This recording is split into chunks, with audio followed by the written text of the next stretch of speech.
بسم الله الرحمن الرحيم Madina HD video YouTube channel Madina HD media.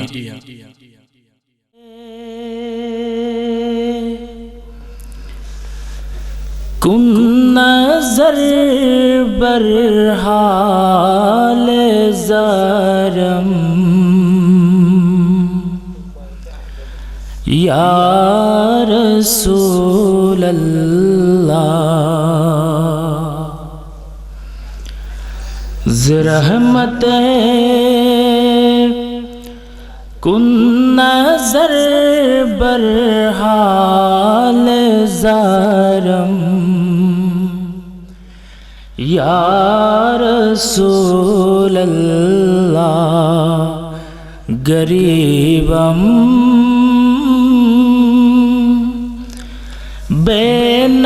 बेनवायम खाक सारम या रसूल अल्लाह। সকলে একবার বলি আলহামদুলিল্লাহ।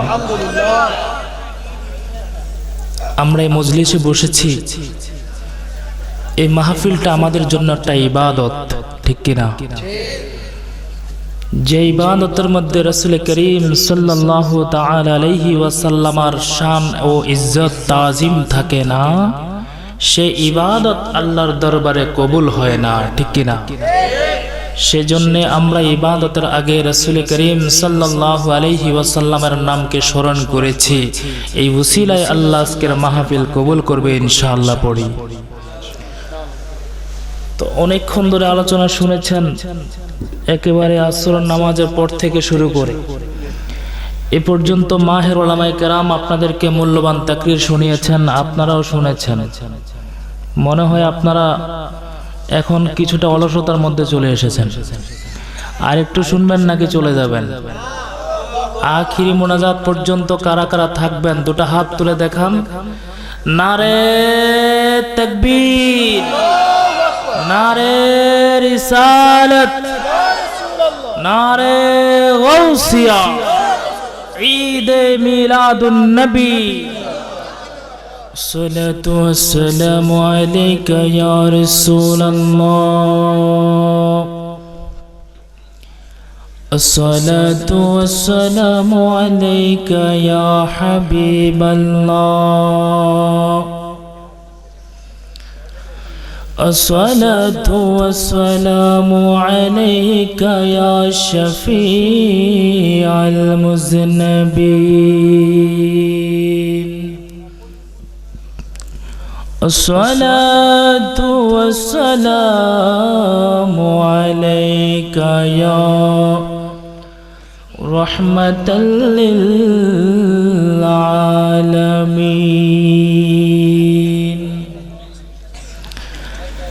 الحمد لله،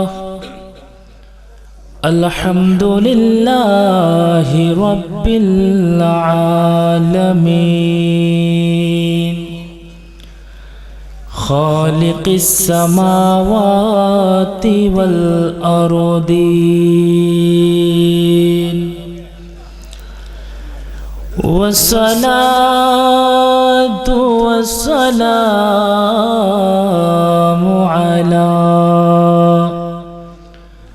أشرف الأنبياء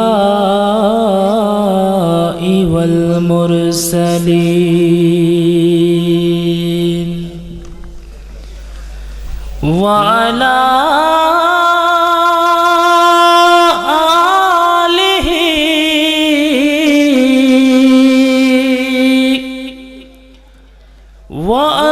وأصحابه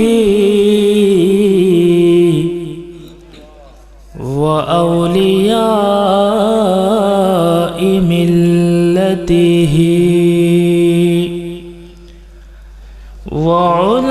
وعلماء شريعته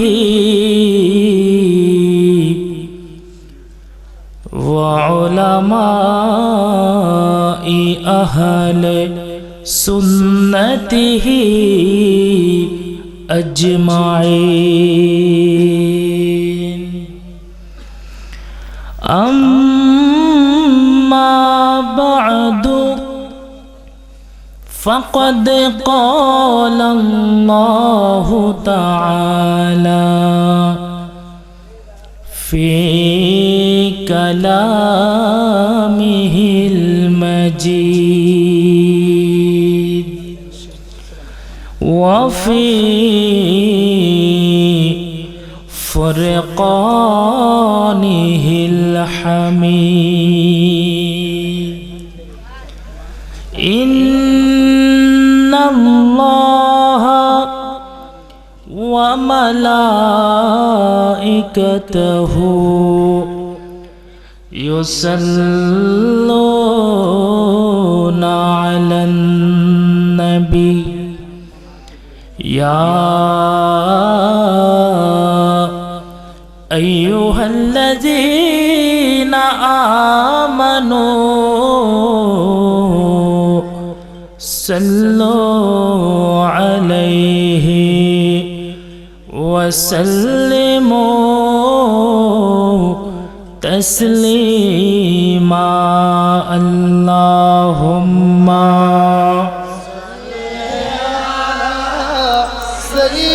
سيدنا مولانا محمد وعلى آل سيدنا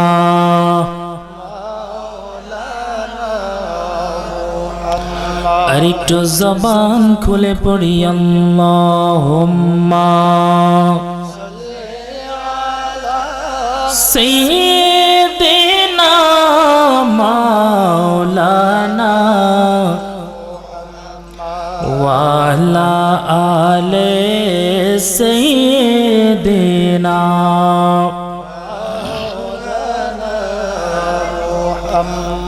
নবী গো তোমার ভালোবাসায়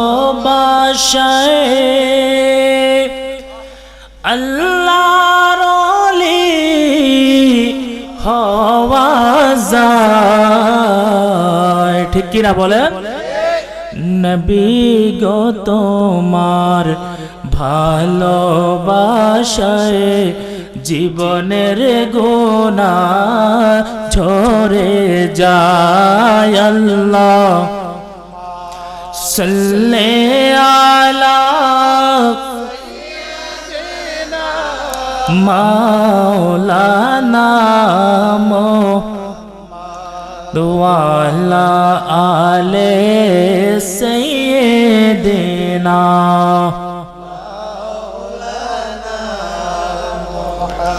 সাহাবীরা কমে ছিল না আমার নবীজির প্রেমে দিওয়ানা ওয়াইস করুনি পাগলায় বলে নবী তোমরা চিনলা না আল্লাহ সাল্লি আলা মাওলানা মুহাম্মদ ওয়া আলা সাইয়্যিদিনা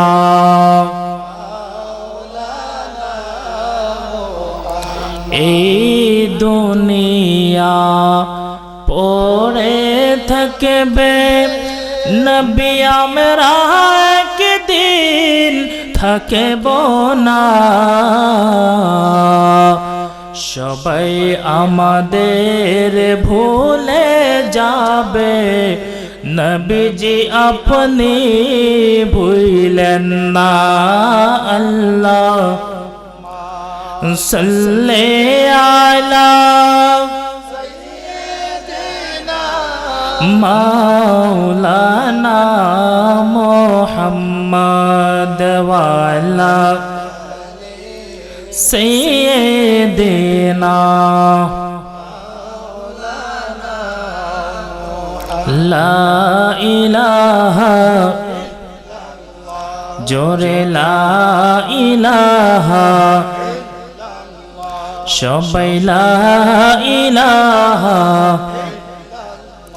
জোরে লা ইলাহা আরে লা ইলাহা ইল্লাল্লাহ লা ইলাহা ইল্লাল্লাহ লা ইলাহা ইল্লাল্লাহ লা ইলাহা জোরে লা ইলাহা আরে কত সুন্দর মদিনা যার নাই কোনো তুলনা ঠিক কিনা মদিনার চাইতে আর সুন্দর কোন শহর আছে আওয়াজ দিয়ে বলেন আছে রব্বুল আলামিনের কাছে সারা পৃথিবীর যতগুলো শহর আছে সবচাইতে সুন্দর এবং দামি শহর হচ্ছে মক্কা এবং মদিনা সুবহানাল্লাহ পড়ে আল্লাহর কাছে দুইটা শহর সবচাইতে বেশি দামি মুসলমান একটা হচ্ছে মক্কা আর একটা হচ্ছে মদিনা এখন প্রশ্ন যদি করা হয় হুজুর দুইটার দাম তো বেশি বলেছেন এই দুইটার মধ্যে আবার কোনটার দাম বেশি সুবহানাল্লাহ পড়েন সমস্ত মুফাসসিরিনে কেরাম একমত হয়েছেন বিশেষ করে ইমাম কুরতুবী রাহমাতুল্লাহি আলাইহি যিনি তাফসীর লিখেছেন আত-তাফসীরুল জামি আহকামিল কুরআন তাফসীর কুরতুবীর লেখক বলেন আমার নবী রাহমাতুল লিল আলামিনের জিসিম মুবারক মদিনার যেই জায়গার মধ্যে লেগেছে আমার নবীর দেহ মুবারক যেই জমিনের সংস্পর্শ পেয়েছে ওই জমিন আর জমিন রয়ে নাই ওই জমিন শুধু খানায়ে কাবা নয় আল্লাহর আরশের চাইতে আরো বেশি দামি হয়ে গেছে নারে তাকবীর নারে রিসালাত নারে গাউসিয়া আরে কত সুন্দর মদিনা যার নাই কোনো তুলনা তোমরা বুঝো কেন বুঝো না তোমরা বুঝো কেন বুঝো না আরে ঈমান হইল মদিনা লা ইলাহা জোরে লা ইলাহা সবাই লা ইলাহা আরে ছেলে সন্তান থাকবে না মাতা পিতা রবে না ঠিক কিনা বলেন আসার সময় আপনার সাথে কেউ এসেছে যাওয়ার সময় কেউ যাবে এসেছে যেভাবে একা যেতে হবেও আরে ছেলে সন্তান থাকবে না মাতা পিতা রবে না নবী আপনি ছাড়া আমি একা আপনি ছাড়া আমি একা জবাব দিতে পারবো না লা ইলাহা জোরে লা ইলাহা সবাই লা ইলাহা আমার নূরের নবী মুস্তাফা আল্লাহ দিলেন কত মর্যাদা আমার নূরের নবী মুস্তাফা আল্লাহ দিলেন কত মর্যাদা আরে নামের সাথে নাম মিশাইয়া নামের সাথে নাম মিশাইয়া প্রচার করলেন কালেমা লা জোরে লা ইলাহা সবাই লা ইলাহা লা ইলাহা ইল্লা ইল্লাল্লাহু মুহাম্মাদুর রাসূলুল্লাহ সাল্লাল্লাহু তাআলা আলাইহি ওয়াসাল্লাম।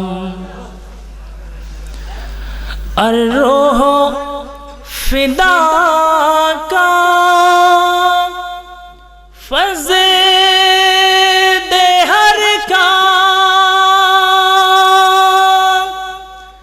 এক শোল দিগর बरजान इश्क़ा एक शोल दिगर बरजान इश्क़ा मुरतने मन धन सब फूक दिया मुरतने मन धन सब फूक दिया ये जाना भी प्यार जाला जाना लमियातिन जीरो का फी नजर मिसले तो न शुद्ध पैदा जाना।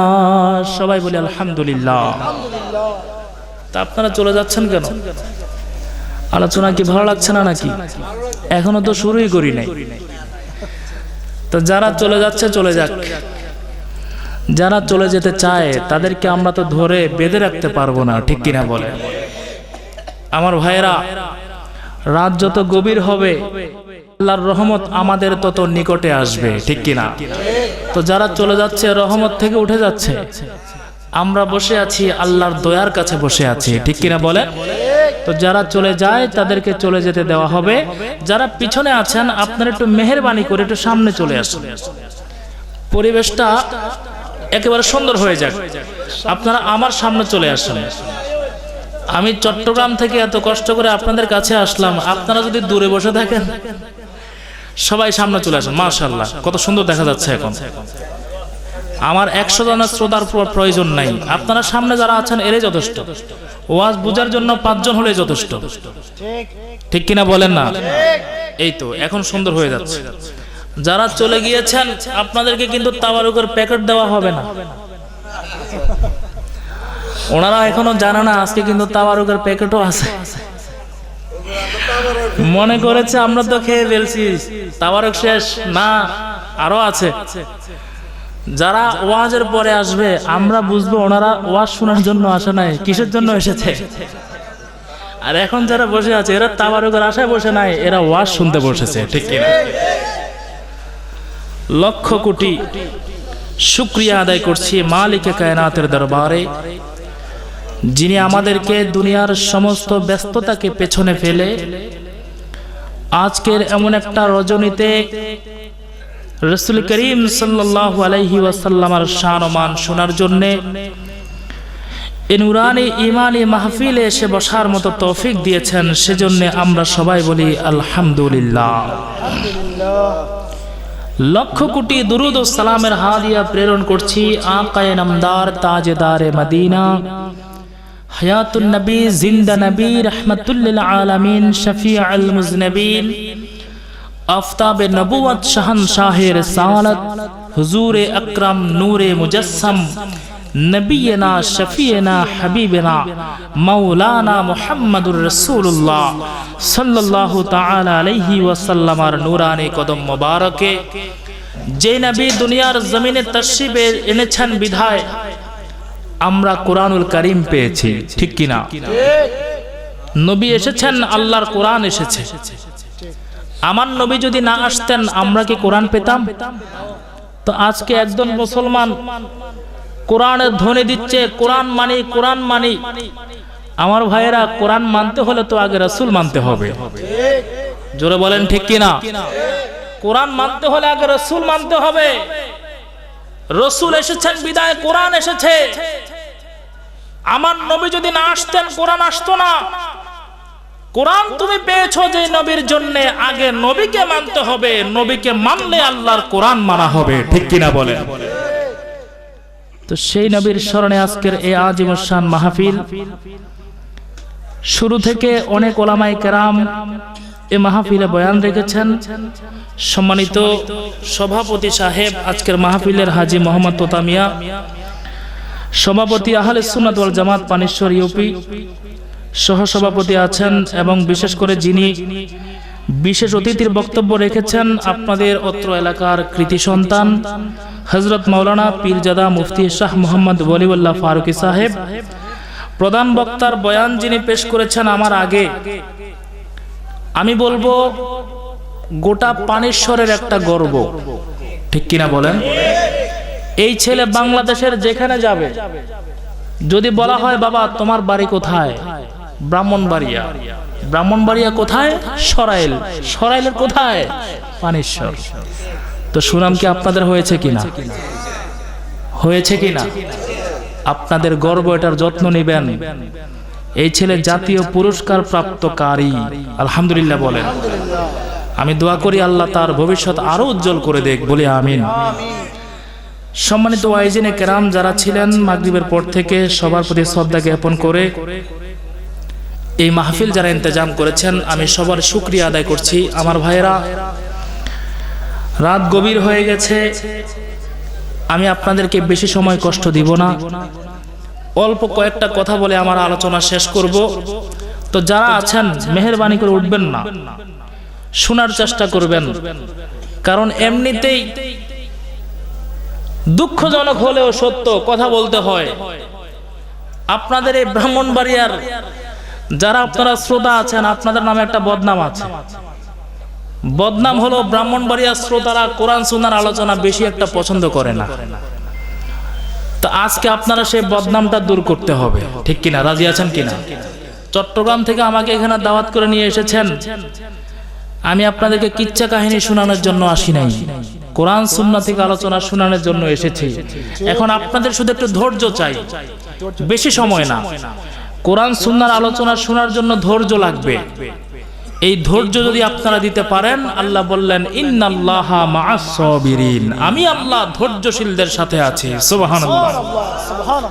তো বলতে চাই মুসলমান, আজকে সারা পৃথিবীর মধ্যে প্রায় 700 কোটি মানুষের বসবাস। কয় কোটি?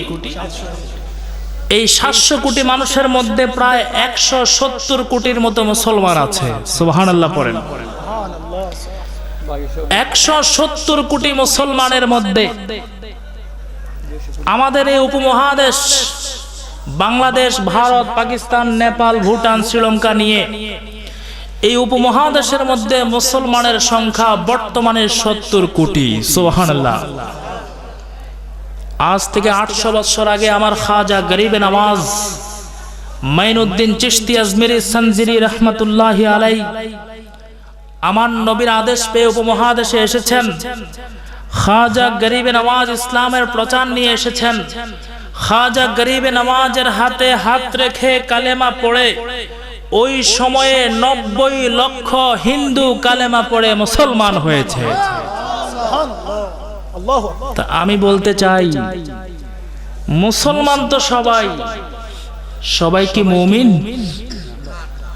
মুসলমানের তো অভাব নাই, সবাই মুসলমান। বাংলাদেশে কিছু ওহাবি আছে কিনা? কথা বলেন, আছে কিনা? আপনারা কি ভয় পাচ্ছেন নাকি? ওহাবি আছে না নাই?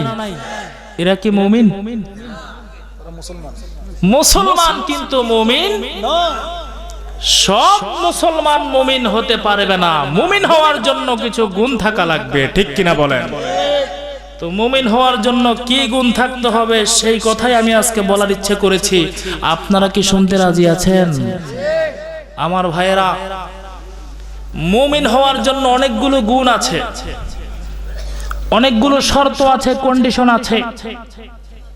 মুমিন হওয়ার জন্য 1 নাম্বার শর্ত হচ্ছে, মুমিন যিনি হবেন ওই মুমিন সর্বপ্রথম শর্ত হলো নিজের জানের চাইতে আমার নবীর মহব্বতটা বেশি রাখতে হবে। সুবহানাল্লাহ। ইসলামের দ্বিতীয় খলিফা, জান্নাতের 10 জন শুভ সংবাদ প্রাপ্ত মেহমানের মধ্যে দ্বিতীয় নাম্বার মেহমান হযরতে ফারুক আজম রাদিয়াল্লাহু তাআলা আনহু। আমার নবীর কাছে আসলেন, বললেন ইয়া রাসূলুল্লাহ, মুসলিম শরীফের হাদিস, ফারুক আজম আমার নবীকে বলে ইয়া রাসূলুল্লাহ, লা আনতা আহাব্বু ইলাইয়া মিন কুল্লি শাই ইল্লা মিন নাফসি। ইয়া রাসূলুল্লাহ, আমি দুনিয়ার সমস্ত কিছুর চাইতে আপনি নবীকে বেশি ভালোবাসি। সুবহানাল্লাহ পড়ে। ইল্লা মিন নাফসি, কিন্তু হুজুর সব কিছুর চাইতে আপনাকে বেশি ভালোবাসি, কিন্তু আপনার চাইতে আমি আমার জীবনটারে একটু বেশি ভালোবাসি। সুবহানাল্লাহ। কথা বুঝতে হবে মুসলমান, সব কিছুর চাইতে আপনি নবীকে বেশি ভালোবাসি, কিন্তু আপনার চাইতে আমি আমার জীবনটারে একটু বেশি ভালোবাসি। আমার নবী বললেন, হে ওমর, এখনো তুমি মুমিন হতে পারো নাই। সুবহানাল্লাহ। হযরত ওমর বললেন, ইয়া রাসূলুল্লাহ, নবী গো, আমি কেন এখনো মুমিন হতে পারি নাই? আমার নবী বললেন, হে ওমর, যে পর্যন্ত তুমি তোমার নিজের জীবনের চাইতে আমি নবীকে বেশি ভালোবাসতে পারবে না, ওই পর্যন্ত রব্বুল আলামিনের দরবারে তুমি মুমিন মুসলমান হতে পারবে না। বলেন সুবহানাল্লাহ। আমি নবীর ভালোবাসা, আমি নবীর মহব্বত, আমি নবীর সম্মান তোমার জীবনের চাইতে বেশি হওয়া লাগবে। যদি তুমি তোমার জীবনের চাইতে আমি নবীকে বেশি ভালোবাসতে পারো, আমি নবী তোমাকে আজকে বলে দিলাম, তুমি রব্বুল আলামিনের দরবারে মুমিন মুসলমান ভাবে স্বীকৃত হবে। বলেন সুবহানাল্লাহ। ফারুক আজম বলে, হুজুর, আল-আন, এই মুহূর্ত থেকে আমি আমার জীবনের চাইতে আপনাকে বেশি ভালোবাসি। সুবহানাল্লাহ। নবী বললেন, এখন তুমি মুমিন হয়েছো। তার আগে মুসলমান ছিলে, মুমিন ছিলে না। এখন আমি নবীর ভালোবাসা নিজের জীবনের চাইতে বেশি হয়ে গেছে, এই মুহূর্তে তুমি মুমিন হয়ে গেছো। জোরে বলেন না সুবহানাল্লাহ। এই জন্য আমার ভাইরা, আল্লাহর নবীর ভালোবাসা, আল্লাহর নবীর মহব্বত, আমার নবীর তাজিম নিজের জীবনের চাইতে বেশি হওয়া লাগবে। সাহাবায়ে কেরাম আমার নবীকে ভালোবেসেছেন, নিজের জীবনের চাইতে নবীকে বেশি তাজিম করেছেন। এই জন্য আমার নবী বলে দিয়েছেন, আসহাবি কান্নুজুম ফাবি আইয়িহিম ইক্তাদাইতুম ইহতাদাইতুম। আমার সাহাবায়ে কেরাম প্রত্যেকজন সাহাবী আকাশের একটা তারকার মতো, তোমরা আমার যে সাহাবীকে অনুসরণ করবা, ওই সাহাবীর মাধ্যমে তোমরা হেদায়েতের রাস্তা পেয়ে যাবা। বলেন সুবহানাল্লাহ। আমার নবী রাহমাতুল লিল আলামিন মক্কাতুল মুকাররমা থেকে আমার নবী যখন হিজরত করে মদিনা মুনাওয়ারায় গেলেন, আমার ভাইয়েরা, বন্ধুরা, গভীর মনোযোগ। আমার নবী যখন মদিনায় তাশরীফ নিয়ে গেলেন, আল্লাহর নবীর হাতে হাত রেখে অসংখ্য মানুষ মুসলমান হওয়া শুরু করে দিয়েছেন। এই দিক থেকে মানুষ আসে, ওই দিক থেকে মানুষ আসে, আমার নবীর হাতে হাত রেখে কালেমা পড়ে মুসলমান হয়ে যায়। সুবহানাল্লাহ পড়েন। এখন মদিনা শরীফের মধ্যে মুসলমানের কোনো অভাব নাই, মুসলমানের কোনো অভাব নাই, কিন্তু নামাজ পড়বে যে, নামাজ পড়ার জন্য সোনার মদিনার মধ্যে কোনো মসজিদের ব্যবস্থা নাই। বলেন সুবহানাল্লাহ। নামাজের জন্য মসজিদ লাগে কিনা? লাগে কিনা বলেন তো? আমার নবী মদিনায় গিয়েছেন, মুসলমান আসছে, মুসলমান হচ্ছে, কিন্তু নামাজ পড়বেন যে মসজিদের কোনো ব্যবস্থা নাই। আমার নবী সাহাবায়ে কেরামদেরকে ডাক দিলেন, আমার সাহাবীরা, নামাজ পড়ার জন্য তো মসজিদের দরকার, মসজিদ বানানোর জন্য জায়গার দরকার, ঠিক কিনা বলেন? তোমাদের মধ্যে এমন কোন সাহাবী কি আছো যেই সাহাবী আল্লাহর ঘর মসজিদ বানানোর জন্য একটু জায়গার ব্যবস্থা করতে পারবা। সাহাবায়ে কেরাম সবাই গরিব ছিলেন, কারো কাছে কোনো সম্পদ নাই, কোনো জায়গা নাই, জমি নাই, সম্পদ নাই, কিন্তু অন্তরে আমার নবীর ভালোবাসার অভাব নাই। সুবহানাল্লাহ। কোন সাহাবী ওই মজলিসের মধ্যে জায়গা দেওয়ার জন্য দাঁড়ায় নাই, একেবারে পিছন দিক থেকে দুইটা মাসুম বাচ্চা দাঁড়িয়ে গেলেন। একজনের নাম হযরতে মুআজ, আর একজনের নাম হযরতে মুআওয়াজ রাদিয়াল্লাহু তাআলা।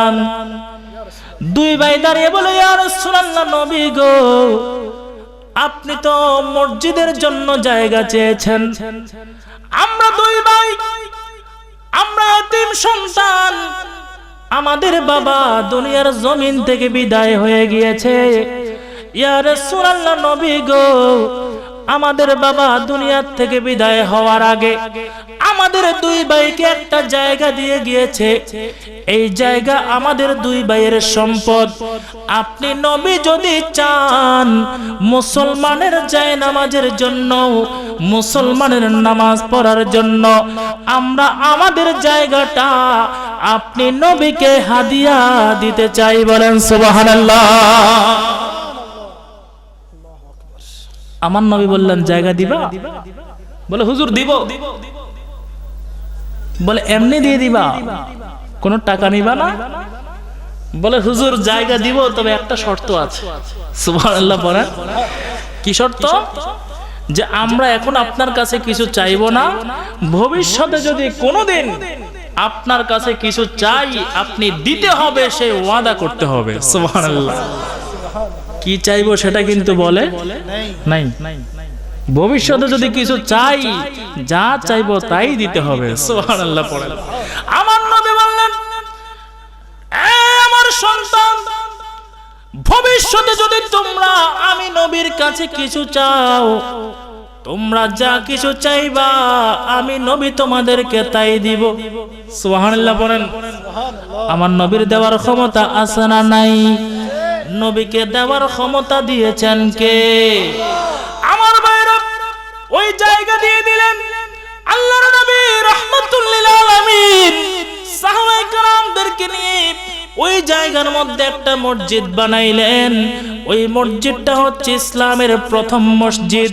ওই মসজিদের নাম হচ্ছে মসজিদে কুবা। বলেন সুবহানাল্লাহ। হাজী সাহেবরা হজ করতে গেলে সেখানে নিয়ে যায়, মসজিদে কুবা জিয়ারতে নিয়ে যায়। আপনারা এখানে কেউ হজ করেছেন? মসজিদে কুবা জিয়ারতে গিয়েছেন কারা? একটু হাত তুলেন দেখি। মাশাআল্লাহ, একজন পাওয়া গেছে, আলহামদুলিল্লাহ পড়েন। এই মসজিদে কুবার জায়গার কথা বলছি, মনোযোগ। আমার নবী মসজিদ বানাইলেন, ইসলামের প্রথম মসজিদ। মসজিদের নাম হচ্ছে মসজিদে কুবা। আমার ভাইরা মুসলমানরা নামাজ পড়া শুরু করে দিলেন। নামাজের ইমামতি আমার নবী করে ফেললেন। সুবহানাল্লাহ। একদিন চলে যায়, দুই দিন চলে যায়, এক মাস, 2 মাস চলে যায়। আমার ভাইরা ইসলামের প্রথম যুদ্ধ বদরের যুদ্ধের সময় যখন হয়ে গেল, মুসলমানের সাথে কাফেরের যুদ্ধের সময় যখন হয়ে গেল, ইসলামকে দুনিয়ার জমিনে টিকাবার জন্য কাফেরদের সাথে জিহাদের সময় যখন হয়ে গেল, আল্লাহর নবী রাহমাতুল লিল আলামিন এশার নামাজের পরে সমস্ত সাহাবীদেরকে আমার নবী বললেন, এ আমার সাহাবায়ে কেরাম, আগামীকাল ফজরের নামাজের পরে তোমরা মসজিদের সামনে কাতারবদ্ধভাবে দাঁড়ায়া যাবা। আমি নবী তোমাদের মাঝখান থেকে সৈন্য বাছাই করব, যাদেরকে আমি সিলেক্ট করব তারা জিহাদের ময়দানে গিয়ে কালেমার পক্ষে যুদ্ধ করবে। বলেন সুবহানাল্লাহ। পরের দিন ফজরের নামাজের সময় হয়ে গেল। সমস্ত সাহাবী মসজিদের মধ্যে চলে আসলেন। নামাজ শেষে সবাই যখন কাতারের মধ্যে দাঁড়িয়ে গেলেন, আমার নবী সৈন্য বাছাই করতে করতে প্রথম কাতারের একেবারে শেষ প্রান্তে যখন গেলেন, আমার নবী দেখতে পাইলেন ওই যে দুইটা মাসুম বাচ্চা মুসলমানের মসজিদ করার জন্য জায়গা দিয়েছে, আজকে তারা যুদ্ধ করার জন্য মুসলমানের কাতারের মধ্যে সে দাঁড়িয়েছে। বলেন সুবহানাল্লাহ। দেখেন কেমন নবী প্রেম, ছোট্ট মাসুম বাচ্চা, এরা যুদ্ধে যাওয়ার জন্য কাতারে দাঁড়িয়ে আছে। আমার নবী বললেন, এ আমার সন্তানরা, যুদ্ধে যাওয়ার বয়স তো তোমাদের এখনো হয় নাই, তোমাদের যুদ্ধে যাওয়ার দরকার নাই। যখন তোমরা বড় হবা আমি নবী তোমাদেরকে জিহাদে নিয়ে যাব। সুবহানাল্লাহ। প্রথম কাতার থেকে বের করে দিলেন। এই দুই ভাই আবার দ্বিতীয় কাতারে দাঁড়িয়ে গেলেন। আমার নবী সৈন্য বাছাই করতে করতে যখন তাদের সামনে গেলেন, তারা দুই ভাই মিলে দুইটা বড় পাথর জমিনের মধ্যে রেখে ওই পাথরের উপর দাঁড়িয়ে আমার নবীকে বলে, ইয়া রাসূলুল্লাহ, আপনি তো আমাদেরকে ছোট বলে যুদ্ধের ময়দানে নেবেন না বলেছেন, এই আপনি আমাদের দিকে তাকান, আমরা আর ছোট নাই, আমরা দুই ভাই এখন বড় হয়ে গেছি। বলেন সুবহানাল্লাহ। ঈমান ইত্যাজ কাকে বলে? কেমন ঈমান? পাথরের উপর দাঁড়িয়ে নবীকে বলে, হুজুর আমরা বড় হয়ে গেছি। সুবহানাল্লাহ। আমার নবী বললেন, এই আমার কলিজার টুকরা সন্তানরা, জিহাদের ময়দানে তোমাদের যাওয়ার দরকার নাই, আমি নবী বলে দিলাম তোমরা তোমাদের বাড়িতে চলে যাও। যখন তোমাদের জিহাদের সময় হবে আমি নবী তোমাদেরকে জিহাদের ময়দানে নিয়ে যাব। দুই ভাই বলে, হুজুর এই কথা বললে তো হবে না, আমরা যখন আপনাকে মসজিদের জন্য জায়গা দিয়েছি তখন তো আপনি আমাদের সাথে ওয়াদা করেছিলেন, আমরা যদি ভবিষ্যতে কোনোদিন আপনার কাছে কিছু চাই আপনি নবী আমাদেরকে সেটাই দান করবেন। আজকে আমরা যুদ্ধের ময়দানে যেতে চাই, আপনি আমাদেরকে ময়দানে নিতে হবে, আর যদি আপনি আমাদেরকে ময়দানে না নেন তাহলে আমরা দুই ভাই যে জায়গা দিয়েছি আমাদের জায়গা আমাদেরকে ফেরত দিয়ে দেন। বলেন সুবহানাল্লাহ। কেমন কথা?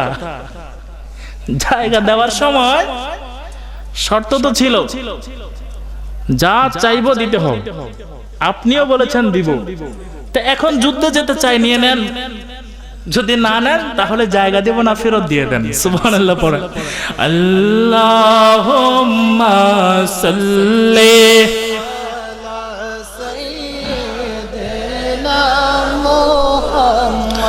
আরে নবীনা শাফিনা মাওলানা নবীনা শাফিনা মাওলানা, ইচ্ছা করলে দয়াল নবী থাকতে পারতেন আরো সে, বলো ইচ্ছা করলে দয়াল নবী থাকতে পারতেন আরো সে। এ হায় উম্মতেরি মায়ায় নবী শুয়ে আছেন মদিনা। আল্লাহুম্মা সাল্লি আলা সাইয়্যিদিনা আরে নবীনা শাফিনা মাওলানা। আমার নবীকে বললেন, ইয়া রাসূলুল্লাহ, নবী গো আপনার সাথে তো আমাদের ওয়াদা হয়েছিল, আমরা যদি আপনার কাছে কোনোদিন কিছু চাই, আপনি নবী আমাদেরকে সেটাই দিতে হবে। আজকে আমরা জিহাদের ময়দানে যেতে চাই, আপনি আমাদেরকে ময়দানে নিতে হবে। আল্লাহর নবী এখন বুঝতে পারলেন এই দুই বাচ্চাকে তো জিহাদের ময়দানে না নিয়ে কোনো উপায় নাই। সুবহানাল্লাহ বলেন না, নিতেই হবে। এখন আমার নবী একজন অন্ধ সাহাবীকে ডাক দিলেন। এই অন্ধ সাহাবীর নাম হযরত আব্দুল্লাহ ইবনে উম্মে মাকতুম রাদিয়াল্লাহু তাআলা আনহু। এই সাহাবী জন্ম থেকে অন্ধ হয়ে দুনিয়ার জমিনে তাশরীফ এনেছেন। আমার নবী এই অন্ধ সাহাবীকে ডাক দিলেন, অন্ধ সাহাবীকে দায়িত্ব দিলেন, এ আমার সাহাবী, জিহাদের ময়দানে তোমাকে আমি একটা দায়িত্ব দিচ্ছি। সাহাবী বললেন, হুজুর আপনি আমাকে কি দায়িত্ব দিচ্ছেন? আমার নবী বললেন, আমার সাহাবী, যুদ্ধের ময়দানে তুমি অনেক দূরে দাঁড়িয়ে থাকবা, আর এই দুই ভাইকে আমি তোমার জিম্মায় দিলাম। তুমি তোমার হাত দিয়ে এই দুই মাসুম বাচ্চাকে ধরে রাখবা। এই দুইজন যেন কোনো মতেই বদরের ময়দানের মধ্যে ঢুকতে না পারে। বলেন সুবহানাল্লাহ।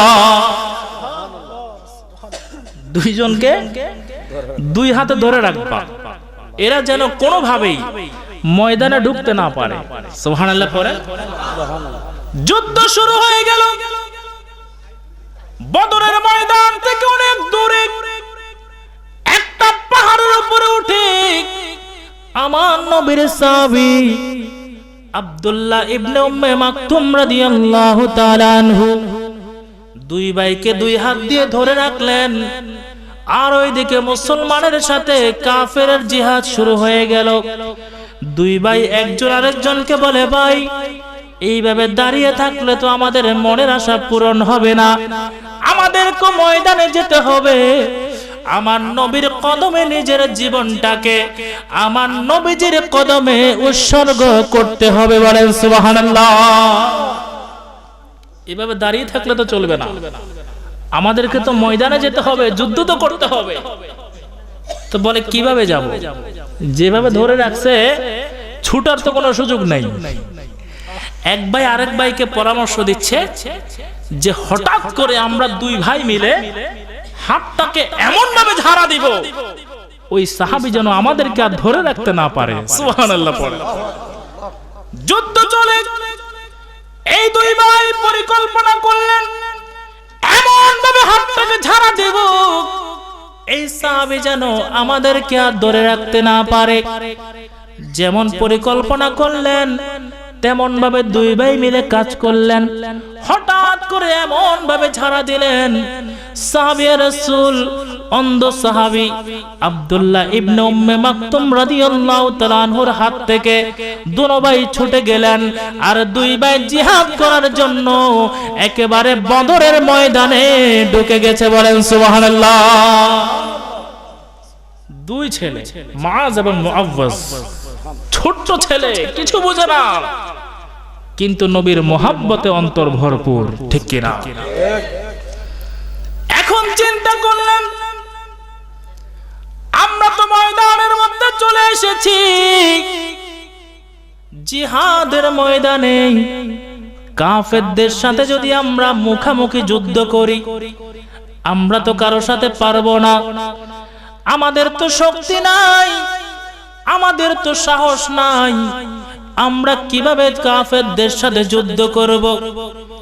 দুই ভাই মিলে পরামর্শ করলেন মুখামুখি যুদ্ধ করা আমাদের কোনো প্রয়োজন নাই, আমরা মুখামুখি যুদ্ধ করব না।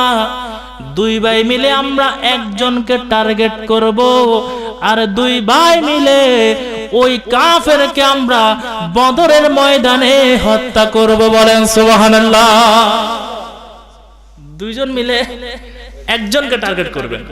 তো এখন ছোট ভাই বলে, ভাই দুইজন মিলে যেহেতু একজনকে টার্গেট করব, তাহলে শত্রু পক্ষের কোনো ছোট সৈন্য টার্গেট করার প্রয়োজন নাই, একেবারে বড় যেটা। ঠিক কিনা বলেন? ছোটটাকে মেরে কোনো লাভ নেই, যেটা কাফের সর্দার তাকে টার্গেট করব। সুবহানাল্লাহ পড়েন না? তো বদরের ময়দানে কাফের সর্দার কে ছিল? আবু জাহেল। কে ছিল? আবু জাহেল। দুই ভাই বলে যে যদি একজনকে মারতে হয় তাহলে আবু জেহেলকে আমরা মারবো। সুবহানাল্লাহ পড়েন। এখন দুই ভাই তো কোনোদিন আবু জাহেলকে দেখে নাই, আবু জাহেলকে চিনেও না, তো যাকে চিনে না তাকে মারবে কিভাবে? এক ভাই যুদ্ধের ময়দানে প্রবেশ করলেন। সাহাবী রাসূল হযরত আব্দুর রহমান ইবনে আউফ রাদিয়াল্লাহু তাআলা আনহু যুদ্ধ করছেন। পিছন দিকে গিয়ে বলে, চাচা। সাহাবী রাসূল পিছনে তাকিয়ে ভয় পেয়ে গেলেন, কি ব্যাপার, তুমি এখানে কি করো? বলে, চাচা আমি আবু জাহেলকে খুঁজতেছি। সুবহানাল্লাহ বলবেন না? আল্লাহর নবীর সাহাবী হযরত আব্দুর রহমান ইবনে আউফ রাদিয়াল্লাহু তাআলা আনহু বললেন, তুমি এত ছোট ছেলে, আবু জাহেলকে দিয়ে তুমি কি করবা? বলে, চাচা কি করব সেটা আপনার জানার প্রয়োজন নাই, আপনি শুধু আমাকে একটু দেখায়া দেন কাফেরদের মধ্যে আবু জাহেল কোনটা। সুবহানাল্লাহ বলেন না? নবীর সাহাবী আব্দুর রহমান ইবনে আউফ রাদিয়াল্লাহু তাআলা আনহু দেখায়া দিলেন। ওই যে বদরের ময়দান থেকে একটু দূরে দেখা যায় একটা ঘোড়ার পিঠের মধ্যে বসে আছে, অহংকারী বাপ নিয়ে বসে আছে। যেই ব্যক্তিটাকে সবার উপরে দেখা যাচ্ছে ওটা হচ্ছে কাফেরের সরদার, তার নাম হচ্ছে আবু জাহেল। বলেন সুবহানাল্লাহ।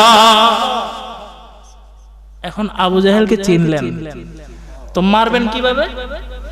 দুই ভাই মিলে আসলেন, পরিকল্পনায় আবার নামলেন। বলে, আবু জাহেলের সামনে গিয়ে তো যুদ্ধ করে পারা যাবে না, ঠিক কিনা বলেন? সিস্টেমে তাকে মারতে হবে, কৌশলে মারতে হবে। সে কৌশল কিভাবে? যুদ্ধের ময়দানে ঢুকার যে গেট আছে ওই গেটের মুখে একটা বিশাল পাথর পড়ে আছে। দুই ভাই যুক্তি করলেন, আমরা পাথরের পাশে বসে থাকবো, আমাদেরকে কেউ দেখবে না, তুমি একটা ছুরি হাতে নাও, আমি একটা নিলাম।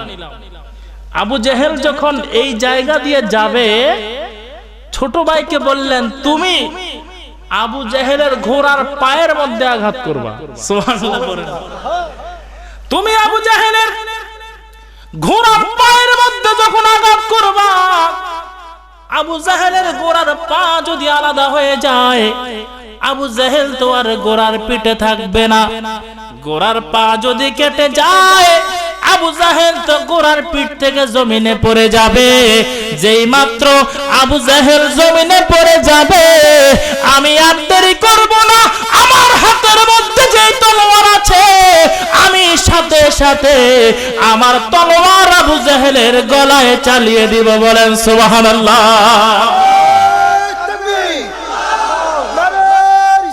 ইয়া রাসূলুল্লাহ, ইয়া রাসূলুল্লাহ। এলেন নূরের নবী যখন মক্কা নগরে, এলেন নূরের নবী যখন মক্কা নগরে, আরে কালেমা মুখে নিয়ে মূর্তি সিজদায় পড়ে। বলো, কালেমা মুখে নিয়ে মূর্তি সিজদায় পড়ে। এলেন নূরের নবী যখন মক্কা নগরে, এলেন নূরের নবী যখন। কালেমার আগে আল্লাহ আমার মাঝখানে রাসূল, সৃষ্টি কুলে মোদের নবীর নাই যে সমতুল, ঠিক না? আর কালেমার আগে আল্লাহ আমার মাঝখানে রাসূল, সৃষ্টি কুলে মোদের নবীর নাই যে সমতুল। আরে জাতি নূরের জ্যোতি নবী সৃষ্টির উপরে। বলো, জাতি নূরের জ্যোতি নবী সৃষ্টির উপরে। এলেন নূরের নবী যখন মক্কা নগরে, এলেন নূরের নবী যখন। আল্লাহুম্মা সাল্লি আলা সাইয়্যিদিনা মুহাম্মদ। আরে নবীনা শাফিনা বাড়ি বাড়ি কর রে মন, এই বাড়ি তো তোমার নয়, বলো বাড়ি বাড়ি কর রে মন, এই বাড়ি তো তোমার নয়। আরে আসল বাড়ি কবর দেশে, সেই বাড়ি তোমার হয়। আল্লাহ সাইয়্যিদিনা আরে নবী শাফিনা মাও। আমার ভাইরা বন্ধুরা গভীর মনোযোগ। দুই ভাই মিলে পরিকল্পনা করলেন, তুমি যখন আবু জাহেলের গোড়ার পায়ের মধ্যে আঘাত করবা, আবু জাহেলের গোড়ার পা যদি কাটা যায়, আবু জাহেল তো গোড়ার পিঠ থেকে জমিনে পড়ে যাবে। আবু জাহেল জমিনে পড়ার সাথে সাথে আমার হাতে যেই তলোয়ার আছে, আমি আমার তলোয়ারটা ওই মুহূর্তে আবু জাহেলের গলায় চালিয়ে দিব, বলে সুবহানাল্লাহ। বদরের ময়দানে আমার নবীর ভালোবাসা, আমার নবীর মহব্বতের প্রমাণ দিতে গিয়ে ওই দুই ছোট্ট ছেলে, বুখারী শরীফের মধ্যে হাদিস এসেছে, আমার ভাইয়েরা দুই ছোট্ট ছেলে ওই পাথরের পাশে বসে আছেন। ওইদিকে ময়দানে জিহাদ চলে, আবু জাহেল ময়দানের মধ্যে এখনো প্রবেশ করে নাই। দুই ভাই মিলে অপেক্ষায় আছেন কখন আবু জাহেল ময়দানের দিকে আসে। অনেকক্ষণ পরে আবু জাহেল ঘোড়ার উপরে চড়ে একেবারে অহংকার নিয়ে যখন ময়দানের দিকে আসতেছিলেন, ওই দুই ভাইয়ের সামনে দিয়ে যখন রওনা হলেন, ওই দুই ভাইয়ের সামনে দিয়ে যখন ক্রস করলেন, এমন সময় ছোট ভাই আমার নবীর মহব্বতে, ওই ছোট্ট হাতের মধ্যে কোনো শক্তি নাই, কিন্তু মনের মধ্যে আমার নবীর ভালোবাসার কোনো অভাব নাই, বলেন ঠিক কিনা? ওই ছোট্ট হাত দিয়ে আবু জাহেলের গোড়ার পায়ের মধ্যে আঘাত করেছে। ছোট্ট হাতের আঘাতে তো আবু জাহেলের গোড়ার পা কাটা যাবে না। আমার ভাইয়েরা যখন আঘাত করতেছে, আমার আল্লাহ জিব্রাইলকে ডাক দিলেন, জিব্রাইল, এই ছোট্ট ছেলে তার সেই ছোট্ট হাত, যেই হাতের মধ্যে কোনো শক্তি নাই, কিন্তু মনের মধ্যে আমার নবীর ভালোবাসার কোনো অভাব নাই, আমার নবীর ভালোবাসায় যে হাতটা লাগিয়েছে, আমি আল্লাহ তোমাকে আদেশ করলাম, তুমি ওই ছোট্ট ছেলের হাতের সাথে তুমি জিব্রাইলের হাতটাও লাগাইয়া দাও, বলেন সুবহানাল্লাহ। ছোট্ট ছেলের হাতের সাথে জিব্রাইলের হাত লেগে গেছে। যেই মাত্র আঘাত করেছে, আঘাত করার সাথে সাথে আবু জাহেলের গোড়ার পা আলাদা হয়ে গেছে।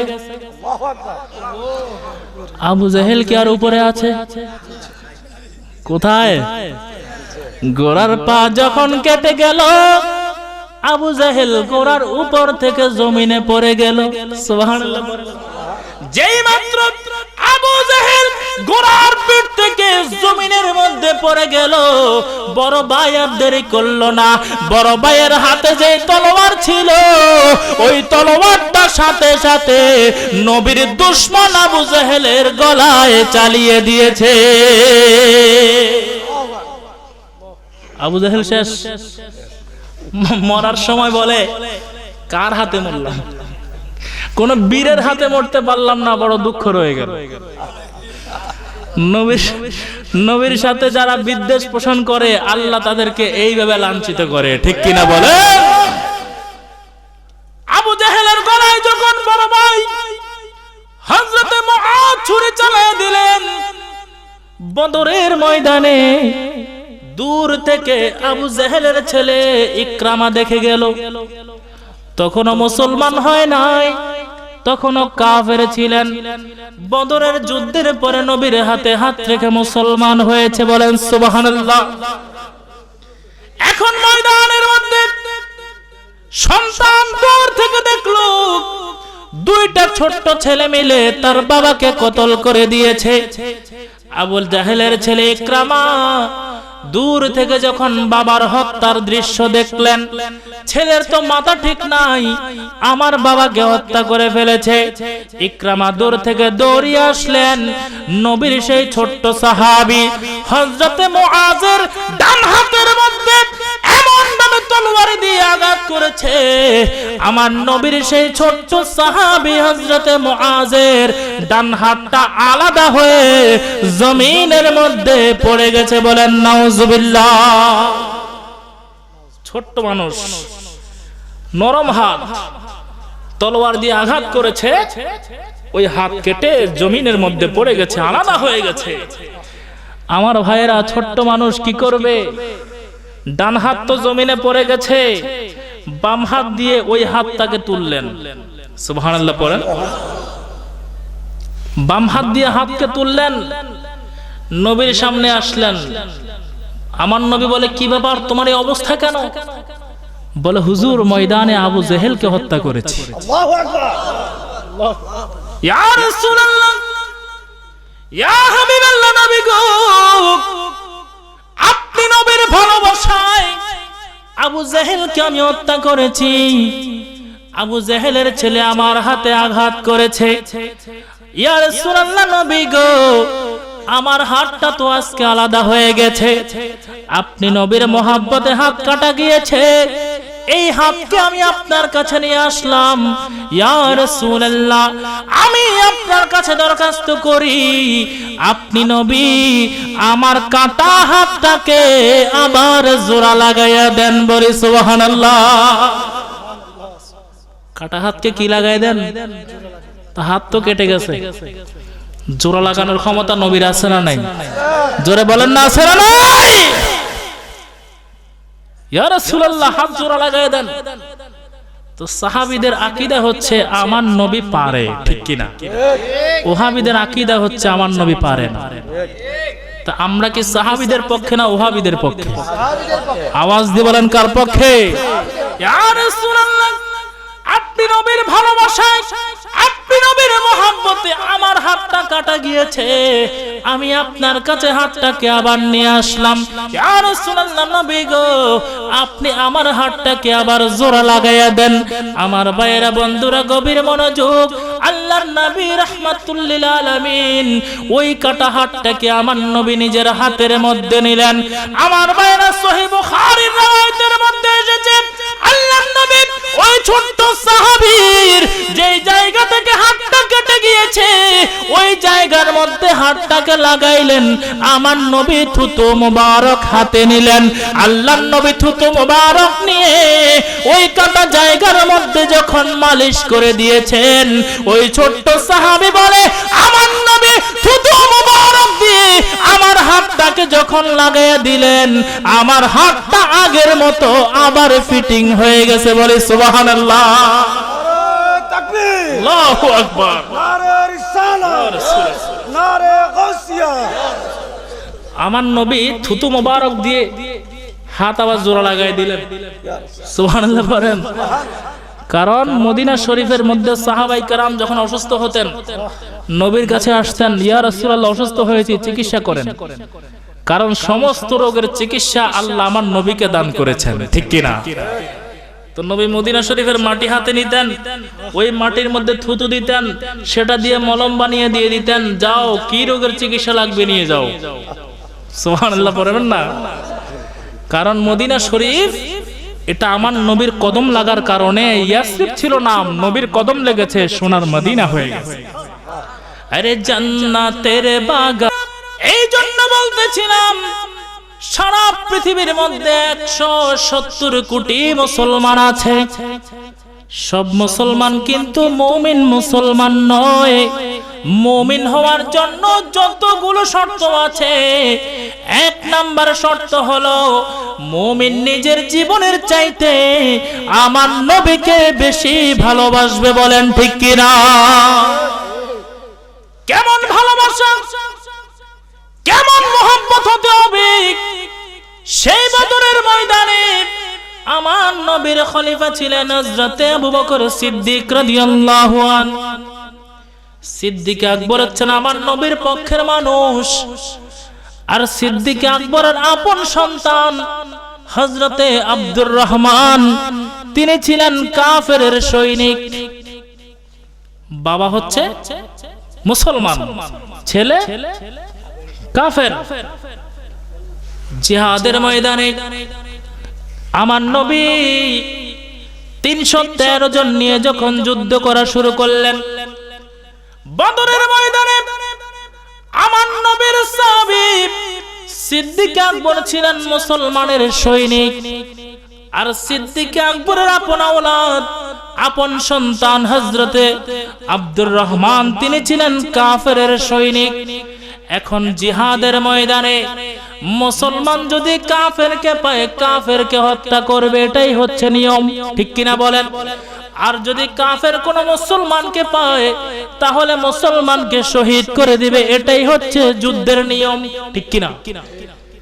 যুদ্ধ হয়ে গেল, রব্বুল আলামিন মুসলমানদেরকে আসমান থেকে সহযোগিতা করলেন। আমার ভাইরা, বদরের ময়দানে 313 জনের সাহাবী কাফেরদের 1000-এর বিরুদ্ধে মহাবিজয় লাভ করেছে, বলেন সুবহানাল্লাহ।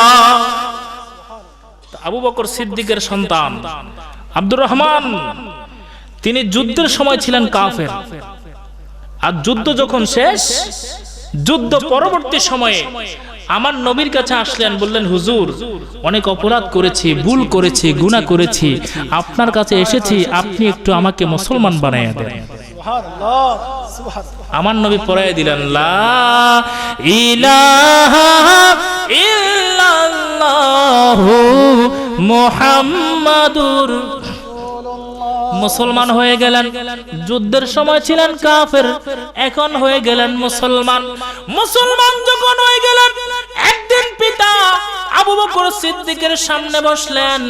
এবার ছেলে বাবাকে বলে, আব্বাজান, আপনার সাথে আমার একটা কথা আছে। নবীর সাহাবী সিদ্দিক আকবর বলেন, এ আমার আওলাদ, কি কথা বলো? এবার ছেলে বাবাকে বলে, আব্বা গো, বদরের ময়দানে আপনি ছিলেন মুসলমান, আর আমি ছিলাম কাফের। জিহাদের ময়দানে আমি আপনাকে অনেকবার আমার হাতের নাগালে পেয়েছি।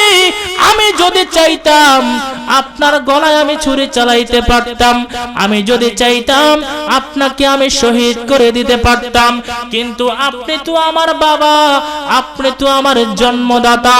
আপনি আমার বাবা হওয়ার কারণে আমি অনেকবার সুযোগ পেয়েছি, সুযোগ পাওয়ার পরেও আমার ছুরি আপনার গলায় চালায় নাই, বলেন সুবহানাল্লাহ। সুযোগ পেয়েছি, কিন্তু আপনি আমার বাবা, বাবা হওয়ার কারণে সুযোগ থাকার পরেও আমি আপনার গলায় ছুরি চালাই নাই, সুবহানাল্লাহ বলেন। কিন্তু নবীর সাহাবী সিদ্দিক আকবর কি জবাব দিচ্ছেন? আমার ভাইরা, সহিহ বুখারীর হাদিস, সিদ্দিক আকবর তার ছেলেকে বলে, এ আমার সন্তান, জিহাদের ময়দানে তুমি আমাকে তোমার হাতের নাগালে পেয়েছো, সুযোগ পাওয়ার পরেও তুমি আমার গলার মধ্যে ছুরি চালাও নাই, কারণ আমি তোমার বাবা, বাবা হওয়ার কারণে তুমি আমাকে জিহাদের ময়দানে শহীদ করো নাই। কিন্তু হে আমার সন্তান, খোদার কসম করে বলছি, আমি আবু বকর সিদ্দিক যদি একবারের জন্যও বদরের ময়দানে তোমাকে আমার সামনে পেতাম, আমি সেই দিন আমার সন্তান চিনতাম না, আমি সেই দিন আমার রক্তের পরিচয় চিনতাম না।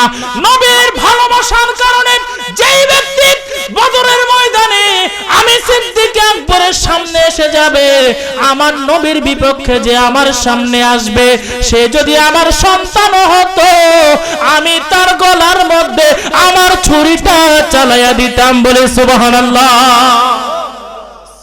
কি হয়েছে? তুমি আমার ছেলে, কি হয়েছে? জিহাদের ময়দানে তুমি তো আমার শত্রু, ঠিক কিনা বলেন? কারণ আমি আছি নবীর পক্ষে, তুমি আছো কাফেরের পক্ষে। কাফেরের পক্ষে যারা থাকবে, তারা আমি আবু বকরের বন্ধু হতে পারে না, সুবহানাল্লাহ পড়েন। এই জন্য আমার নবীর ভালোবাসা ভালোবাসার নাম হচ্ছে ঈমান, নবীর ভালোবাসার নাম হচ্ছে ঈমান। সমস্ত কিছু আছে, নামাজ আছে, রোজা আছে, সবকিছু আছে, সমস্ত কিছু আছে, অন্তরে নবীর ভালোবাসা নাই, ওই ব্যক্তি মুসলমান হতে পারবে কিন্তু মুমিন মুসলমান হতে পারবে না। বলেন ঠিক কিনা? সব আছে, দাড়ি, টুপি, পাগড়ি, জুব্বা, আবা, কাবা সব ঠিক, চেহারাও সুন্দর, কথাও সুন্দর, কিন্তু এই দিলের মধ্যে যদি নবীর ভালোবাসা না থাকে তার কিছুই নাই। ঠিক কিনা বলেন? কারণ আমার নবীর পিছনে নামাজ পড়ে কেউ হয়েছেন ইমানদারের সর্দার আর কেউ হয়েছেন মুনাফিকের সর্দার। কথা বলেন ঠিক কিনা? নামাজ তো নবীর পিছনে পড়েছেন, একজন হয়ে গেলেন ইমানদারের সর্দার সিদ্দিক আকবর, আরেকজন নবীর পিছনে নামাজ পড়েছেন, হয়ে গেলেন মুনাফিকের সর্দার আব্দুল্লাহ উবাই ইবনে সালুল। ঠিক কিনা বলেন? নবী যখন নামাজ পড়াতেন সিদ্দিক আকবরের আগে আগে তিনি এসে প্রথম কাতারে দাঁড়িয়ে যেতেন। আমার নবী যখন বয়ান দিতেন সিদ্দিক আকবরের চোখে পানি আসার আগে ওনার চোখে পানি এসে যেত। নবী যখন আমলের কথা বলতেন সবার আগে উনি আমলের মধ্যে লেগে যেতেন। সুবহানাল্লাহ পড়েন না?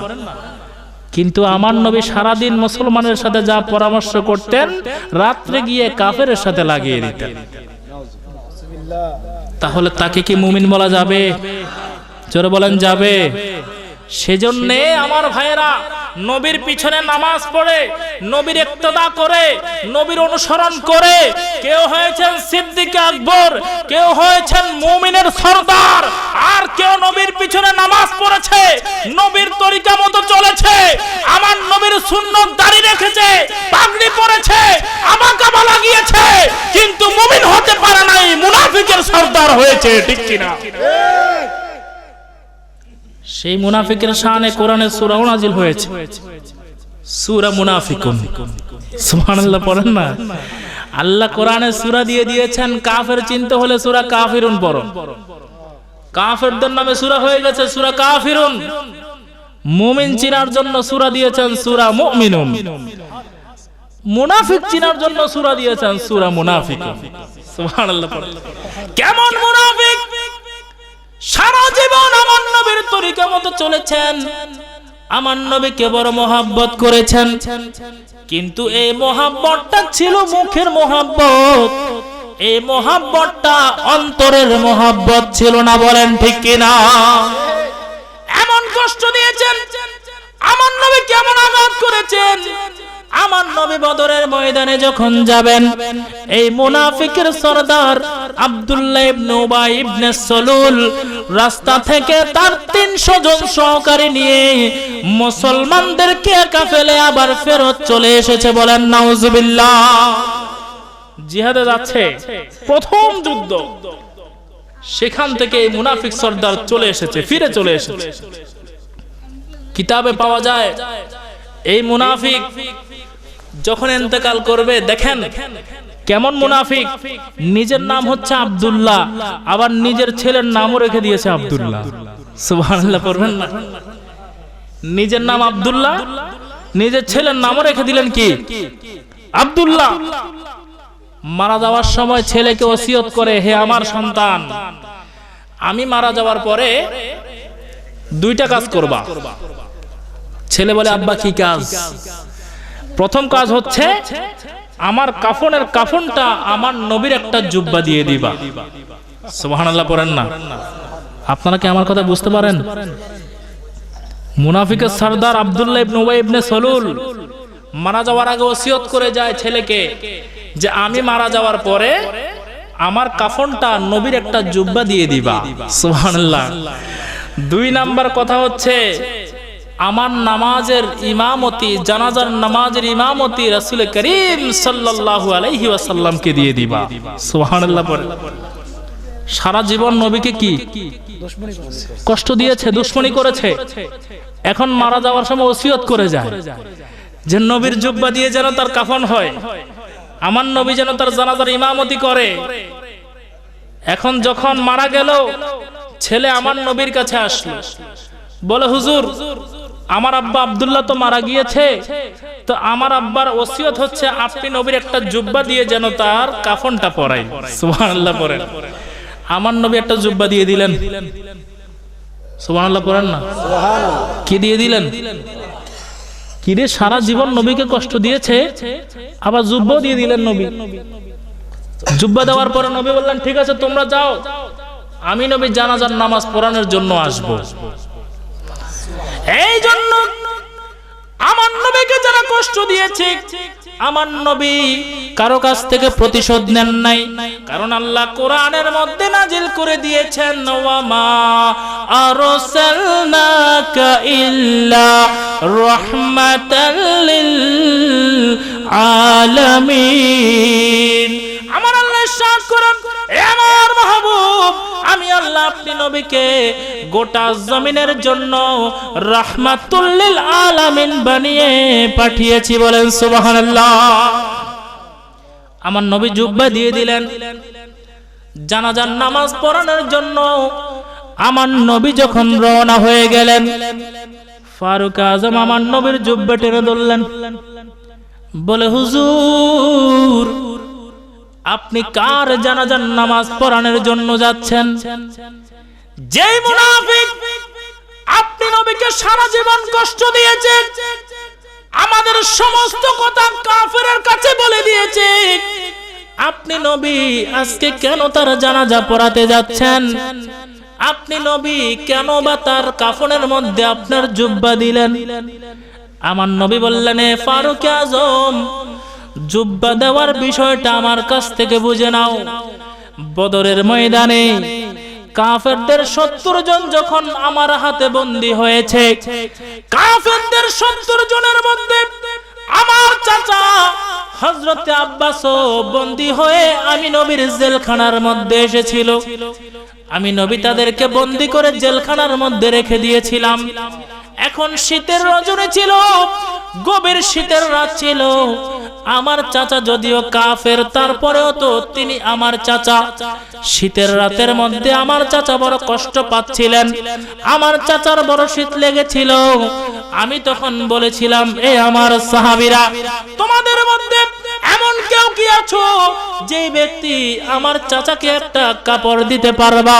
সেই দিনে আব্দুল্লাহ মুনাফিকের সরদার দাঁড়িয়েছিল আর বললেন, হুজুর আপনার চাচা তো লম্বা, আমিও তো লম্বা, আমার গায়ের জামা আপনার চাচার গায়ে হবে, আমি আমার গায়ের জুব্বা আজকে আপনার চাচাকে হাদিয়া দিয়ে দিয়েছি। বলেন সুবহানাল্লাহ।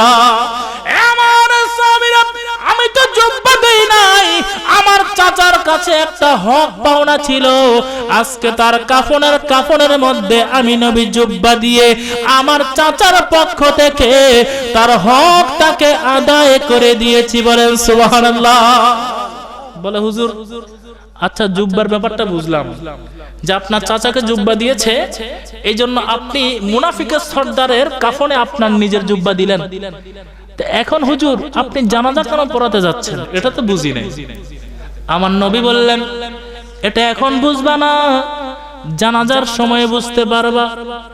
আল্লাহর নবী রাহমাতুল লিল আলামিন যখন মুনাফিকের সরদারের জানাজার নামাজ পড়াইতে গেলেন, আমার নবী মুনাফিকের সরদারের জানাজার নামাজ পড়ানোর জন্য যখন হাজির হয়ে গেলেন, ওই জায়গার মধ্যে ওই মুনাফিক সরদারের 1000 অনুসারী ছিল। 1000 মুনাফিক সেদিন উপস্থিত ছিল। 1000 জন মনে মনে চিন্তা করতে লাগলেন, যেই নবীকে সারা জীবন আমাদের সরদার কষ্ট দিয়েছে, যেই নবীর শানে সারা জীবন আমাদের সরদার গোস্তাকি করেছে, যেই নবীকে জিহাদের ময়দান থেকে একা ফেলে আমাদের সরদার চলে এসেছে, ওই নবী আমাদের সরদারের জানাজার নামাজের মধ্যে চলে এসেছেন। ওই নবী তো কোনো সাধারণ নবী নয়, ওই নবীকে তো আর কষ্ট দেওয়া যাবে না।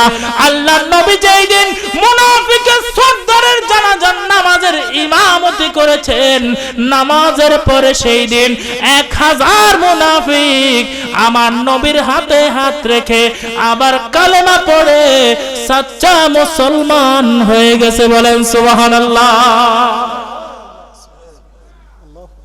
বলে সারা জীবন নবীকে কষ্ট দিয়েছে, আজকে নবী জানাজা চলে এসেছে, এই নবীকে তো আর কষ্ট দেওয়া যাবে না।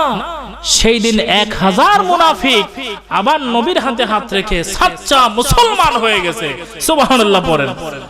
তো আমার আল্লাহ সেদিন নবীর উপর আয়াত নাজিল করে দিলেন, জি ইয়া রাসূলুল্লাহ মুনাফিকের জানাজা এবার পড়াইলেন, আজকে আয়াত নাজিল করে দিলাম আর কখনো আপনি মুনাফিকের জানাজা পড়াতে পারবেন ওয়ালা তুসাল্লি আলা আহাদিম মিনহুম মাতা আবাদা ওয়ালা তাকুম আলা কবরিহি ইন্নাহুম কাফারু বিল্লাহি ওয়া রাসূলিহি ওয়া মাতু ওয়া হুম ফাসিকুন। বলেন সুবহানাল্লাহ।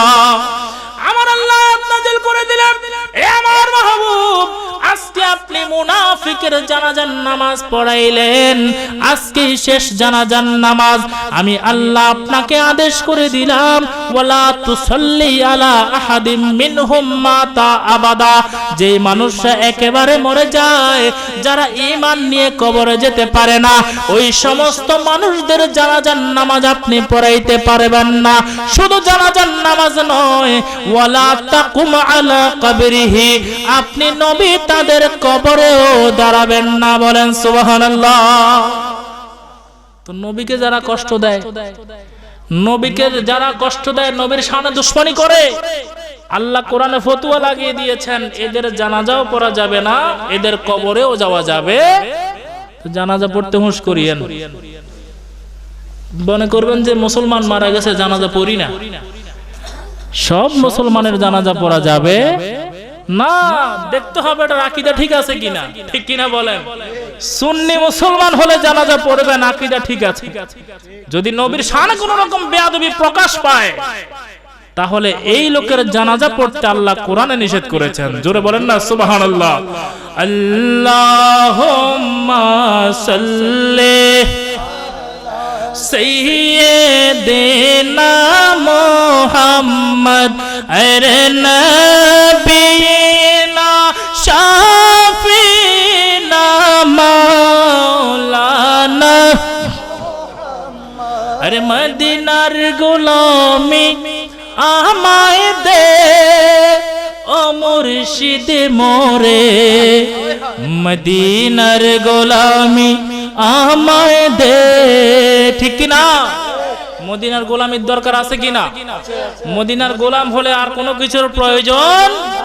মদিনার গোলামি আমায় দে ও মুর্শিদ মোরে, মদিনার গোলামি।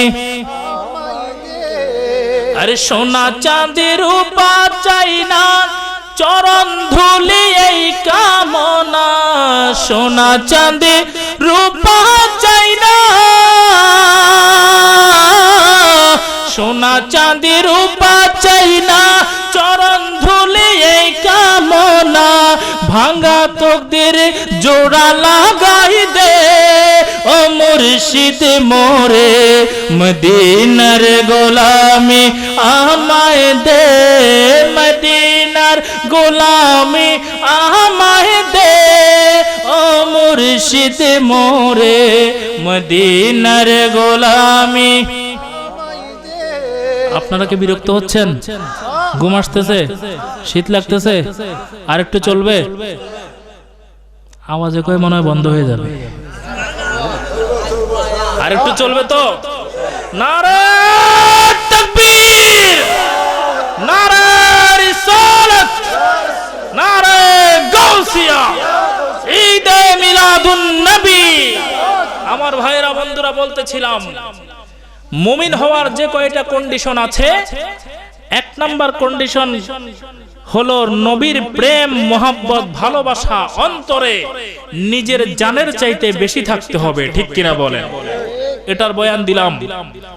এবার আসেন মুমিন মুসলমানের দ্বিতীয় আলামত কি? মুসলমান সব, কিন্তু মুমিন মুসলমান হতে হলে আরেকটা বিষয় থাকতে হবে, সেটা হচ্ছে আপনার সাথে নামাজের সম্পর্ক থাকতে হবে। সুবহানাল্লাহ পড়েন। আমরা এমন মুসলমান, কোন দিক থেকে ফজর যায়, কোন দিক থেকে জোহর যায়, কোনো খবর আছে? ওয়াজ কিন্তু মূলত এগুলা, বাড়ির ভিতরের মাহফিল। এই নামাজ নিয়ে বেশি ওয়াজ করা জরুরি, কারণ আমার নবী বলেছেন, আউয়ালু মা ইউহাসিবু বিহিল আবদু ইয়াউমাল কিয়ামাতি আস-সালাত। কিয়ামতের ময়দানে রব্বুল আলামিন বান্দার কাছ থেকে সর্বপ্রথম নামাজের হিসাব নেবে। সুবহানাল্লাহ পড়েন। কিসের হিসাব? আর আওয়াজ বলেন কিসের? তো নামাজের সাথে সম্পর্কের প্রয়োজন আছে না নাই? জোরে বলেন আছে না নাই? নামাজের কেমন হিসাব? আল্লাহ রাব্বুল আলামিন কিয়ামতের ময়দানে যখন হিসাব নেওয়া শুরু করবেন, আমার নবী বলে দিয়েছেন, সর্বপ্রথম আল্লাহ নামাজের হিসাব দিবেন। নামাজের হিসাব নেওয়ার জন্য একজন মানুষকে ডাকা হবে। এই ব্যক্তির আমলের মধ্যে সবকিছু আছে, কিন্তু নামাজের কোনো হিসাব পাওয়া যায় না, নামাজ ঠিক মতো আদায় করে নাই। আমার আল্লাহ বলবেন, এ আমার বান্দা, কেন তুমি নামাজ পড়ো নাই? ওই বান্দা বলবে, আল্লাহ গো, আপনি আমাকে দুনিয়ার জমিনের মধ্যে বাদশা বানিয়েছিলেন, আপনি আমাকে দুনিয়ার জমিনের মধ্যে সরকার বানিয়েছিলেন, প্রধানমন্ত্রী বানিয়েছিলেন, আমাকে আপনি হুকুমতের দায়িত্ব দিয়েছিলেন। আমি হুকুমতের দায়িত্ব পালন করতে গিয়ে নিয়মিত 5 ওয়াক্ত নামাজে হাজিরা দিতে পারি নাই। বলেন নাউজুবিল্লাহ। কজ দেখাবেন, কারণ দেখাবেন। দুনিয়ার মধ্যে আমি সরকার ছিলাম, চেয়ারম্যান ছিলাম, এমপি মন্ত্রী ছিলাম, বড় দায়িত্ব থাকার কারণে নামাজ পড়তে পারি না। আল্লাহ বলবেন, হে আমার ফেরেশতারা, একজন নবী আছে আমার, সুলাইমান আলাইহিস সালাম, সামনে নিয়ে আসো। সুবহানাল্লাহ পড়েন। আল্লাহর নবী সুলাইমান আলাইহিস সালামকে যখন সামনে নিয়ে আসা হবে, আমার আল্লাহ এই বান্দাকে বলবেন, এ আমার বান্দা, তোমাকে আমি মাত্র একটা দেশের প্রধানমন্ত্রী বানিয়েছি, তোমাকে আমি একটা আসনের এমপি বানিয়েছি, তোমাকে আমি একটা ওয়ার্ডের কমিশনার বানিয়েছি। একটা আসনের মন্ত্রী হয়ে, একটা দেশের প্রধানমন্ত্রী হয়ে তুমি নামাজ পড়তে পারো নাই, কিন্তু আমার বন্ধু সুলাইমান আলাইহিস সালামকে আমি আল্লাহ সারা পৃথিবীর রাজত্ব দিয়েছি। সারা পৃথিবীর রাজত্ব পাওয়ার পরেও বন্ধু নবী সুলাইমান জীবনে 1 ওয়াক্ত নামাজ কাজা করে নাই। বলেন সুবহানাল্লাহ। তুমি আর কি দায়িত্ব পেয়েছো? যিনি সারা পৃথিবীর বাদশা, তিনি 1 ওয়াক্ত নামাজ কাজা করে নাই। যাও ফেরেশতারা, জাহান্নামে নিয়ে যাও। নাউজুবিল্লাহ বলেন। আরেকজনকে নিয়ে আসবেন, দেখবেন নামাজ নাই। কি ব্যাপার, নামাজ কেন পড়ো নাই? বলে, আল্লাহ দুনিয়ার মধ্যে এত বেশি অসুস্থতা দিয়েছেন, সবসময় অসুস্থ ছিলাম, রোগের মধ্যে আমি বিমোহিত ছিলাম, নামাজ কিভাবে পড়বো? আল্লাহ বলবেন, ফেরেশতারা, আইয়ুব আলাইহিস সালাম কোথায় আছে, নিয়ে আসো। আইয়ুব আলাইহিস সালামকে নিয়ে আসা হবে। আল্লাহ বলবেন, তোমাকে আর কি অসুস্থতা দিয়েছি? আমার বন্ধু আইয়ুব নবীকে দেখো, 18 বছর অসুস্থ ছিল, শরীরের মধ্যে পোকামাকড় হয়ে গেছে, মাংসগুলো খেয়ে ফেলেছে, তারপরেও আমার বন্ধু 1 ওয়াক্ত নামাজ ছাড়ে নাই। সুবহানাল্লাহ পড়েন। যাও, জাহান্নামে নিয়ে যাও। আরেকজনকে নিয়ে আসা হবে, বলবেন, নামাজ পড়ো নাই কেন? বলবে, আল্লাহ দুনিয়ায় বড় পেরেশানির মধ্যে ছিলাম, সব সময় বিপদের উপরে বিপদ, একটার পর একটা, এত বিপদে ঝড়ঝড়িত ছিলাম, কখন নামাজ পড়বো আল্লাহ? নামাজের তো সময় পাই নাই, সুযোগ পাই নাই। আল্লাহ বলবেন, ফেরেশতারা, আমার বন্ধু ইয়াকুব নবী কোথায় আছে, সামনে নিয়ে আসো। ইয়াকুব আলাইহিস সালামকে নিয়ে আসা হবে। বলবেন, তোমাকে আমি কি মুসিবত দিয়েছি? আমার বন্ধু ইয়াকুবের দিকে তাকাও, একটা ছেলে হযরত ইউসুফ আলাইহিস সালাম ছিলেন তার, ওই ইউসুফ আলাইহিস সালামের সাথে, পিতার সাথে বাবার 40 বছরের বিচ্ছেদ ঘটিয়ে দিয়েছিলাম। সুবহানাল্লাহ।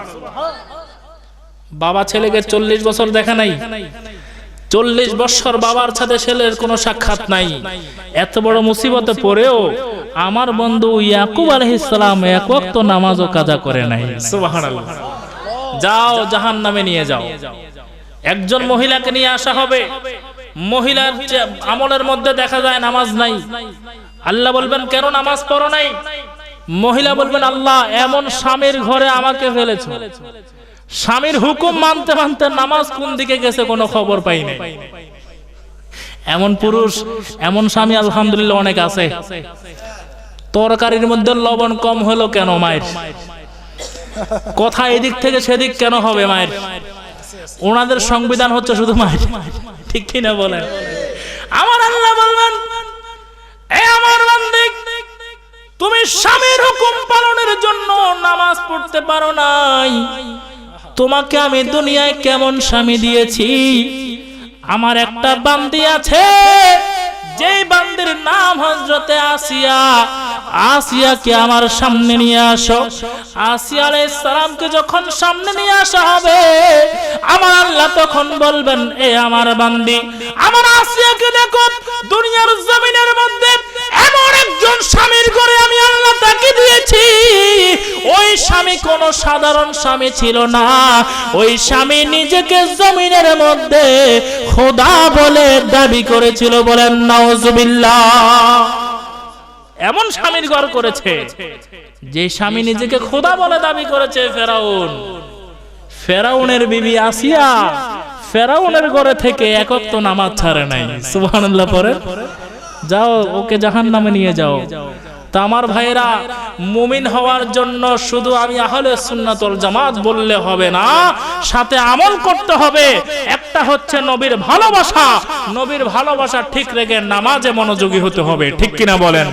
এই জন্য আমার ভাইরা, আমার নবীর কাছে একজন সাহাবী এসে বললেন, হুজুর, আপনার একজন সাহাবীর নামে বিচার দেওয়ার জন্য এসেছি। আমার নবী বললেন, কোন সাহাবীর নামে আবার কোন বিচার নিয়ে এসেছো?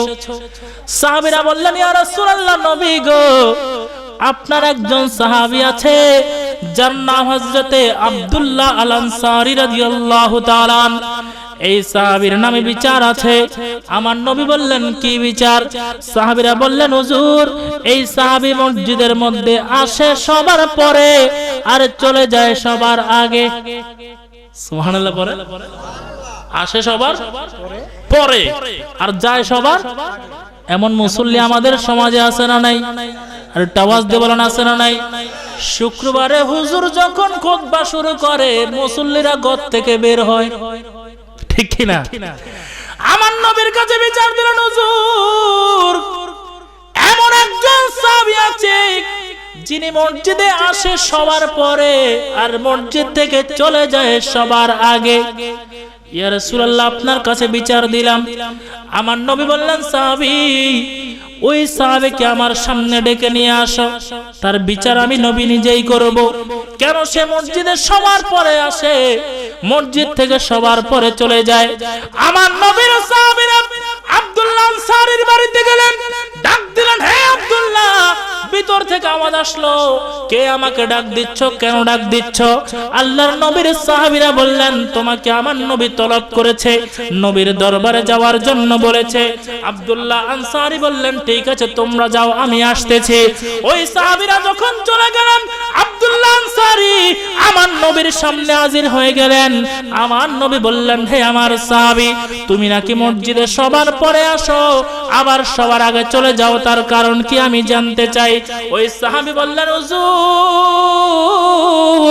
আমার ভাইরা আমাকে বলেছে আমি সবার পরে আসি, সবার আগে চলে যাই, কিন্তু কেন সবার পরে আসি আর সবার আগে চলে যাই আমি ছাড়া আর পৃথিবীর কেউ জানে না। আপনি নবী আমাকে যখন প্রশ্ন করলেন, তাহলে আপনি নবী আজকে আমার থেকে জেনে নেন। ইয়া রাসূলুল্লাহ, নবী গো, আমার ঘরের মধ্যে আমরা মানুষ হলাম দুইজন, কিন্তু দুইজনের জন্য কাপড় মাত্র একটা। কয়টা? ইয়া রাসূলুল্লাহ, আমি আর আমার বিবি আমরা মানুষ হলাম দুইজন, কিন্তু মানুষ দুইজন হলে কি হবে? কাপড় মাত্র একটা। ইয়া রাসূলুল্লাহ, নবী গো, আপনি নবী যখন জামাতের মধ্যে শামিল হয়ে যান, আমি আমার ঘরের মধ্যে একটা গর্ত করেছি, ওই গর্তের মধ্যে নামাজের সময় যখন হয়ে যায়, আমার বিবিকে উলঙ্গ করে আমি গর্তে বসায় রাখি। ওই কাপড়টা পরে আমি মসজিদে জামাতে শামিল হয়ে যাই। ইয়া রাসূলুল্লাহ, নবী গো, আপনি নবী যখন নামাজের সালাম ফিরান আমি আমার বাড়িতে চলে যাই, আমি ওই গর্তের মধ্যে বসে থাকি, আমার কাপড়টা আমার বিবিকে দিয়ে দেই, আমার বিবি সেই কাপড়টা পরে নামাজ আদায় করে। ইয়া রাসূলুল্লাহ, নবী গো, যেই দিন থেকে আপনি আমাদেরকে নামাজের তালিম দিয়েছেন, আমাদের উপর নামাজকে ফরজ করেছেন, আমরা গরিব হতে পারি, ওই দিন থেকে আজ পর্যন্ত একদিনও আমরা স্বামী স্ত্রী এক ওয়াক্ত নামাজ কাজা করি নাই। বলেন সুবহানাল্লাহ। আমার নবীর সাহাবী বললেন, এ সাহাবী, আমার নবী ডাক দিলেন, এ আমার সাহাবী, তুমি এত গরিব মানুষ, দুইজন মানুষের জন্য মাত্র একটা কাপড়, একটা কাপড় হওয়ার পরেও তুমি জীবনে নামাজ ছাড়ো নাই। আমি নবী আজকে তোমাকে বলে দিলাম, তুমি আর তোমার বিবি আল্লাহর জান্নাতের চাবিটা পেয়ে গেছো। বলেন সুবহানাল্লাহ। এই জন্য আমার নবী বলেছেন, as-salatu miftahul জান্নাত, নামাজ হচ্ছে জান্নাতের চাবি। সমস্ত আমল আছে, এখন চাবি যদি না থাকে তালা খুলবেন কিভাবে? ঠিক কিনা বলেন? জান্নাতের দরজার মধ্যে একটা তালা থাকবে, ওই তালার চাবি হচ্ছে নামাজ। আপনি যদি নামাজ নিয়ে যাইতে পারেন, আমার আল্লাহ জান্নাতের চাবি আপনাকে দিয়ে দিবে। এই জন্য আমার ভাইরা বন্ধুরা, রব্বুল আলামিন যখন আদম ও সাফিউল্লাহকে বানাইলেন, আমার আল্লাহ আদম নবীকে সিজদা করার জন্য সমস্ত সাহাবী, সমস্ত ফেরেশতাদেরকে যখন আদেশ করলেন, সবাই সিজদা করলেন, একজন সিজদা করলেন না। আমার আল্লাহ বলে দিলেন, আবা ওয়াস্তাকবারা ওয়া কানা মিনাল কাফিরিন। এই শয়তান, তুমি সিজদা করো নাই, আমি আল্লাহ আজকে বলে দিলাম তোমার 6.5 লক্ষ বছরের ইবাদত নষ্ট হয়ে গেছে, আজকে থেকে তুমি কাফের হয়ে গেছো। বলেন নাউজুবিল্লাহ। শয়তানের 6.5 লক্ষ বছরের ইবাদত শেষ। আল্লাহ বললেন, ফাখরুজ মালুন, বের হয়ে যাও। যখন বের হয়ে যাচ্ছে, আল্লাহকে বলে, আল্লাহ 6.5 লক্ষ বছরের ইবাদতের পুরস্কার কি? আল্লাহ বললেন, কি চাও? বলে যে আদমকে সেজদা না করার জন্য আমাকে আপনি লানত করেছেন, আমি আপনার আদম সন্তানের সামনে, পিছনে, ডানে, বামে, চতুর্দিকের নিয়ন্ত্রণ করতে চাই। নাউজুবিল্লাহ বলেন। আমার আল্লাহ বললেন, ঠিক আছে, আমি তোমাকে আদম সন্তানের সামনে, পিছনে, ডানে, বামে, চারদিকের নিয়ন্ত্রণের ক্ষমতা দিলাম।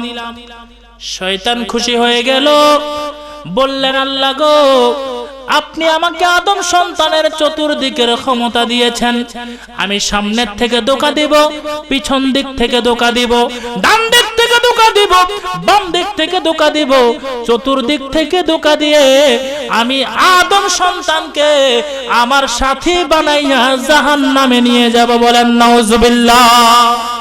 শয়তান যখন বের হয়ে যাচ্ছে, আমার আল্লাহ ডাক দিলেন, এ মালুন দাঁড়া। শয়তান দাঁড়ালেন।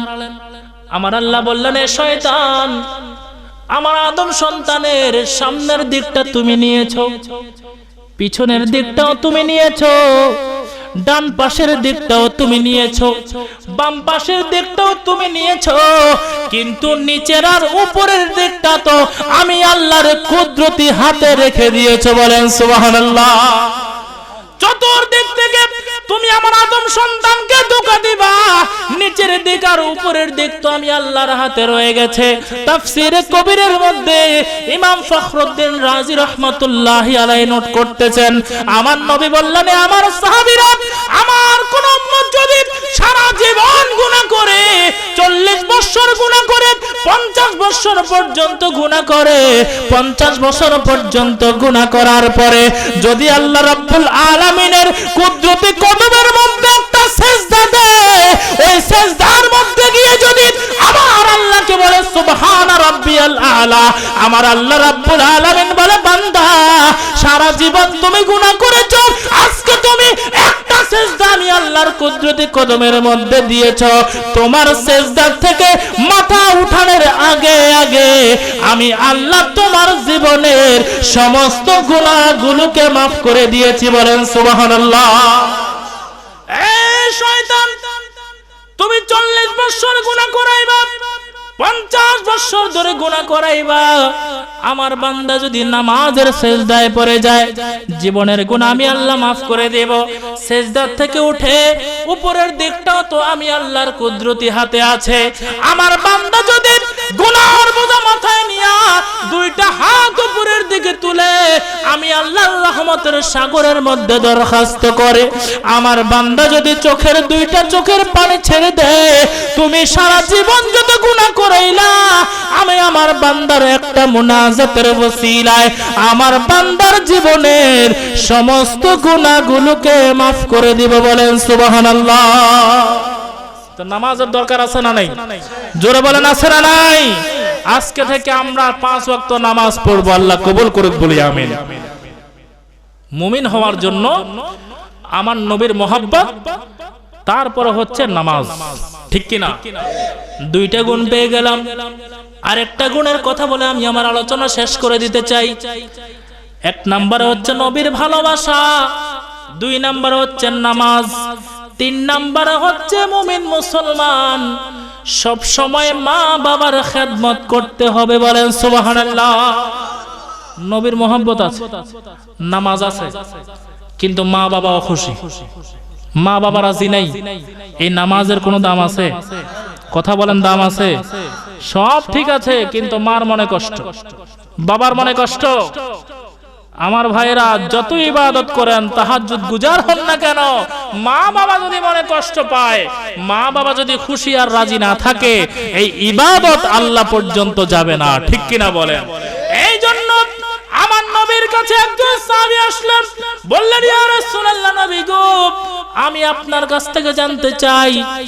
আমার নবীকে প্রশ্ন করলেন, ইয়া রাসূলুল্লাহ, নবী গো, আমি একটা নিয়ত করেছিলাম, আমার একটা মানত ছিল, আমার মনের এই আশাটা যদি পূর্ণ হয়ে যায়, আমার মানত হচ্ছে আমার মনের আশা যদি পূর্ণ হয়ে যায়, আমি জান্নাতের উপরের চৌকাঠে একটা চুমু খাবো, আর জান্নাতের নিচের চৌকাঠে আর একটা চুমু খাবো। সুবহানাল্লাহ পড়ে। কেমন মানত? মনের আশা পূর্ণ হলে জান্নাতের উপরের চৌকাঠে একটা চুমু দিবে, জান্নাতের নিচের চৌকাঠে আরেকটা চুমু দিবে। তো ইয়া রাসূলুল্লাহ, নিয়ত তো পূরণ হয়ে গেছে, এখন যেটা মানত করেছে মানত কিভাবে পূর্ণ করব? কারণ জান্নাতের উপরের চৌকাঠে চুমু দেওয়ার জন্য, নিচের চৌকাঠে চুমু দেওয়ার জন্য তো দুনিয়া থেকে যেতে হবে, জান্নাতে গেলে না তারপরে উপরে আর নিচে চুমু দিব, ঠিক কিনা বলেন? আমার নবীকে বললেন, হুজুর, এখন আমি জান্নাতের উপরের চৌকাঠে কিভাবে চুমু দিব, নিচের চৌকাঠে কিভাবে চুমু দিব? আমার নবী বললেন, আমার সাহাবী, তুমি তোমার মার কাছে চলে যাও, তোমার বাবার কাছে চলে যাও, তোমার বাবার কপালের মধ্যে একটা চুমু দাও, তোমার মায়ের কদমের মধ্যে একটা চুমু দাও। বাবার কপালের চুমু জান্নাতের উপরের চৌকাঠের চুমু হবে, মায়ের কদমের চুমু জান্নাতের নিচের চৌকাঠের চুমু হবে। বলেন সুবহানাল্লাহ। সাহাবী বলে, হুজুর, মা বাবার কথা বললেন, বাবার কপালে চুমু দিলে জান্নাতের উপরের চৌকাঠে চুমু, মায়ের কদমে চুমু দিলে জান্নাতের নিচের চৌকাঠে চুমু, কিন্তু হুজুর আমার তো মা বাবা নাই, মাও নাই বাবাও নাই, এখন মানতের কি হবে? আমার নবী বললেন, এ আমার সাহাবী, তোমার যদি মা না থাকে, তোমার যদি বাবা না থাকে, তোমার মা বাবার কবরের কাছে চলে যাও, বাবার কবরের উপরের দিকে একটা চুমু, আর মাকে যেখানে দাফন করেছো মায়ের কদমের মধ্যে একটা চুমু খাও। বাবার কবরের উপরের চুমু জান্নাতের উপরের চৌকাঠের চুমু হবে, আর মায়ের কদমের নিচের চুমু জান্নাতের নিচের চৌকাঠের চুমু হবে। বলেন সুবহানাল্লাহ। সেই মা বাবার খেদমতের দরকার আছে না নাই? জোরে বলেন না, আছে না নাই? মুমিন হওয়ার জন্য নবীর মোহাব্বত লাগবে, মুমিন হওয়ার জন্য নামাজ লাগবে, মুমিন হওয়ার জন্য মা বাবার খেদমত লাগবে, ঠিক কিনা? আল্লাহ আমাদের সবাইকে কবুল করুক, সবাই বলি আমিন। আসেন নবীকে সালাম দেই। ইয়া নবী সালাম আলাইকা ইয়া রাসূল সালাম আলাইকা ইয়া হাবিব সালাম আলাইকা সালাওয়াতুল্লাহ আলাইকা নবী কালিমায় আছে আপনার নাম, আযানে শুনি আপনার নাম, নামাজে আপনাকে সালাম, আপনি যে নূরে মুজাসসাম ইয়া নবী সালাম আলাইকা ইয়া রাসূল সালাম আলাইকা ইয়া হাবিব সালাম আলাইকা সালাওয়াতুল্লাহ আলাইকা রওজা সে पर्दा उठा दो, शिक्ल नूरानी दिखा दो, साथों साथ आवाज सुना दो, दिल की आरज़ू मिटा दो, या नबी सलाम আলাইকা या रसूल सलाम अलैका या हबीब सलाम अलैका सलावतुल्लाह আলাইকা بكماله كشف الدجى بجماله حسنت جميع خصاله صلوا عليه وآله সবাই বলি আলহামদুলিল্লাহ। যাবো যে একা, আরে যাবার বেলায় পাবো কি নবীর দেখা, সুবহানাল্লাহ। যাবার বেলায় যদি নবীর দেখা হয়ে যায়, এর চাইতে বড় ভাগ্যবান আর কি হতে পারে, ঠিক কিনা? এসেছি একা, যাব যে একা, এসেছি একা, যাব যে একা, যাবার বেলায় পাবো কি নবীর, যাবার বেলায় পাবো কি নবীর, আরে মনে মনে সর্বক্ষণে, মনে মনে সর্বক্ষণে নবীর দুরুদ লাগে মধুমাখা, যাবার বেলায় পাবো কি নবীর দেখা, যাবার বেলায় পাবো একটি আশা আমার অন্তরে, দেখব রোজা নবীর দু নয়ন ভরে, একটি আশা আমার অন্তরে, দেখব রোজা নবীর দু নয়ন ভরে, যদি না হয় দেখা এ জীবনে, দেখা দিও গো নবী মোর মরণে, নাই কিছু চাওয়ার শুধু চাই নবীর দিদার, ঠিক কিনা? আরে নাই কিছু চাওয়ার শুধু চাই নবীর দিদার, শাফায়াতের মালিক নবী আমার আকা, যাবার বেলায় পাবো কি নবীর দেখা, যাবার বেলায় পাবো কি নবীর, এসেছি একা, যাব যে একা, এসেছি একা, যাব যে একা যাবার বেলায় পাবো কি নবীর যাবার বেলায় পাবো নবীর দেখা اللهم آمين ربنا ظلمنا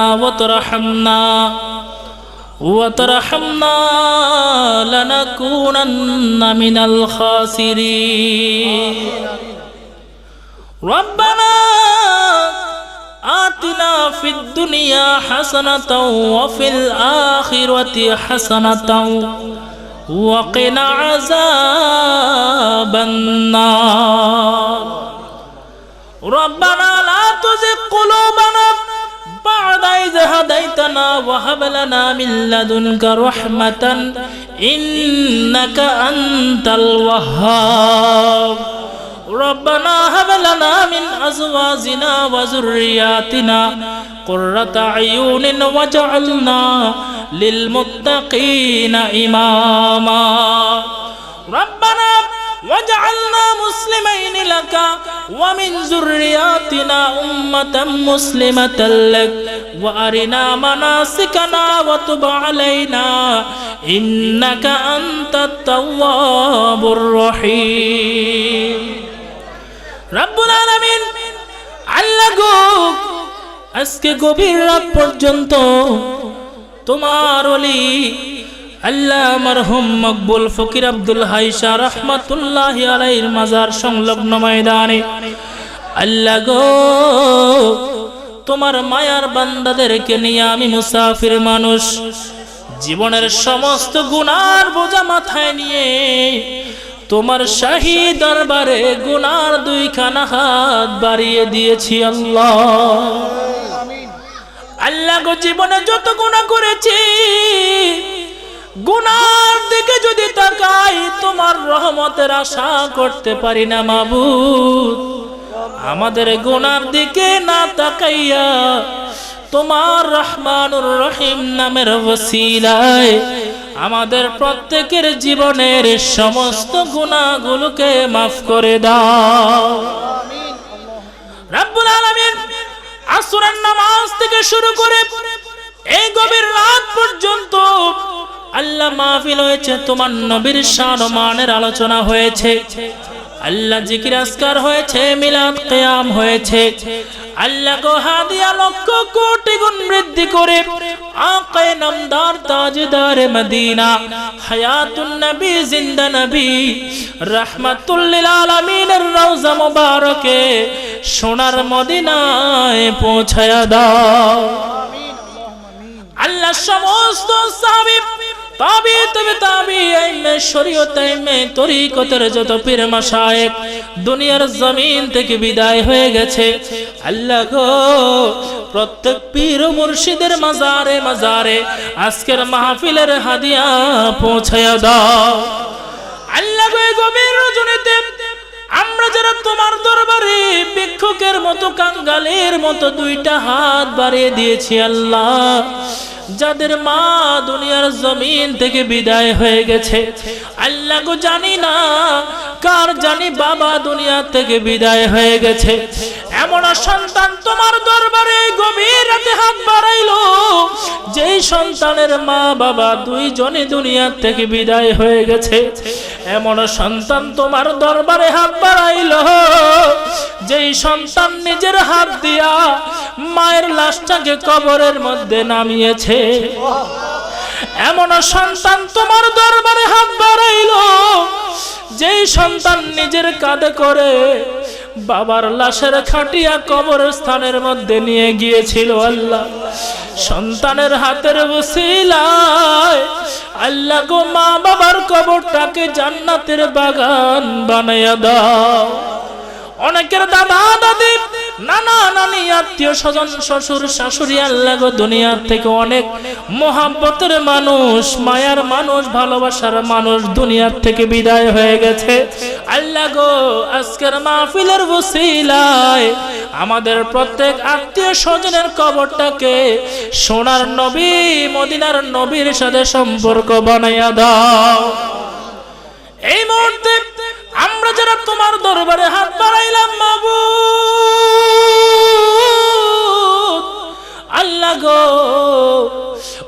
কঠিন কঠিন বিমারের মধ্যে আছে, আল্লাহ অনেক কঠিন কঠিন অসুস্থতার মধ্যে আছে, তোমার নবীর মাহফিলের ওসিলায় তোমার কুদরতি হাত দ্বারা সবাইকে শাফায়ে আজলা কামেলা নসিব করে দাও আল্লাহ। আল্লাহ গো, যাদের সন্তানরা লেখাপড়া করে লেখাপড়ার মধ্যে বরকত দিয়ে দাও। আল্লাহ, যাদের সন্তানরা এসএসসি পরীক্ষা দিচ্ছে গো মাবুদ, পরীক্ষার মধ্যে শানদার কামিয়াবি নসিব করে দাও। আল্লাহ গো, আমরা যে যেই সমস্যার মধ্যে আছি তোমার কুদরতি হাত দ্বারা সমস্ত সমস্যাগুলোকে সমাধান করে দাও। আল্লাহ, আমাদের সকলের হায়াতের মধ্যে বরকত দিয়ে দাও। আল্লাহ, সকলের রিজিকের মধ্যে বরকত দিয়ে দাও। আল্লাহ, সমস্ত হাজত মুশকিলাতকে আসান করে দাও। আল্লাহ, যারা ব্যবসা বাণিজ্য করে ব্যবসা বাণিজ্যের মধ্যে বরকত দিয়ে দাও। আল্লাহ, আমরা যারা উলামা আল্লাহ যারা আলেম লাইনের মধ্যে আছি আমাদের সবাইকে দ্বীনের খাদেম বানাইয়া দাও রব্বুল আলামিন। আমাদের দেশের মধ্যে বিশেষ করে আল্লাহ সারা পৃথিবীর মুসলমানদের মধ্যে তোমার খাস রহমত ও বরকত নসিব করে দাও রব্বুল আলামিন। আল্লাহ, আজকে যাকে উদ্দেশ্য করে মাহফিলের ইন্তজাম করা হয়েছে রব্বুল আলামিন, তোমার মায়ার বান্দা ফকির আব্দুল হাই শাহ রাহমাতুল্লাহি আলাইহির মাজারে আজকের মাহফিলের সমস্ত হাদিয়া নসিব করে দাও। এই মাহফিলকে সার্থক করার জন্য আমার যত ভাই আল্লাহ গো সহযোগিতার হাত বাড়িয়ে দিয়েছেন, অনেকে টাকা দিয়েছেন, পয়সা দিয়েছেন, অনেকে পরিশ্রম করেছেন আল্লাহ গো, অনেকে বুদ্ধি পরামর্শ দিয়েছেন, যে যেইভাবে শরীক হয়েছেন এই মাহফিলটাকে সকলের জন্য কিয়ামতের ময়দানে নাজাতের ওসিলা বানায়া দিও আল্লাহ রব্বুল আলামিন। মেহেরবানি করে আল্লাহ, এই মুহূর্তে আমরা যারা তোমার দরবারে গুনার হাত বানায়া দিলাম আল্লাহ গো, গভীর রজনীতে দোয়া কবুলের সময়ে আমাদের মনের মধ্যে যতগুলো নেক মাখাসত আছে তোমার বন্ধু রাহমাতুল লিল আলামিনের ওসিলায় সমস্ত নেক মাখাসত গুলোকে কবুল আর মঞ্জুর করে নাও। এসবেজে गुम्बज वाले मंजूर दुआ करना, जब वक़्त नज़र आए दीदार आता करना। मैं कब्र अंधेरी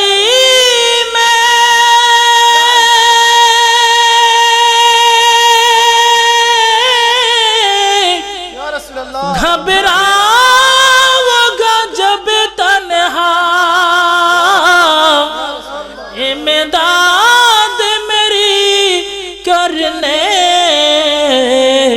आ जाना रसूल अल्लाह। रोशन मेरी तुरबत को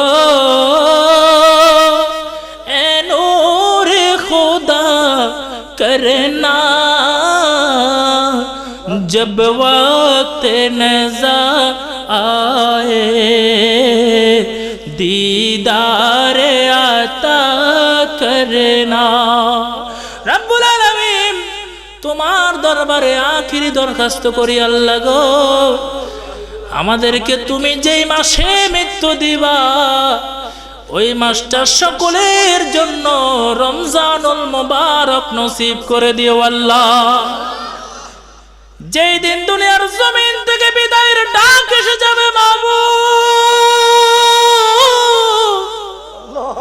আল্লাহ গো, যেই দিন দুনিয়ার থেকে বিদায়ের ডাক এসে যাবে ওই দিনটা সবার জন্য জুমার দিন নসিব করে দিও আল্লাহ। যেই সময়ে দুনিয়ার থেকে বিদায় নিব ওই সময়টায় সবাইকে নামাজের মধ্যে থাকার সুযোগ করে দিও আল্লাহ। মৃত্যুর কঠিন মুসিবতের সময় শয়তান যখন ঈমান চুরি করার জন্য এসে যাবে ওই সময়ে তোমার মদিনার নবী মুস্তাফাকে আমাদের সকলের সামনে হাজির করে দিও আল্লাহ। আমার নবীর চেহারায় মোবারক দেখাইয়া, আমার নবীর নূরানি চেহারা দেখাইয়া মৃত্যুর সময় জবানে জারি করে দিও কালিমায়ে তাইয়্যিবা লা ইলাহা ইল্লাল্লাহু মুহাম্মাদুর রাসূলুল্লাহ। আসসালামু আলাইকুম ওয়া রাহমাতুল্লাহ।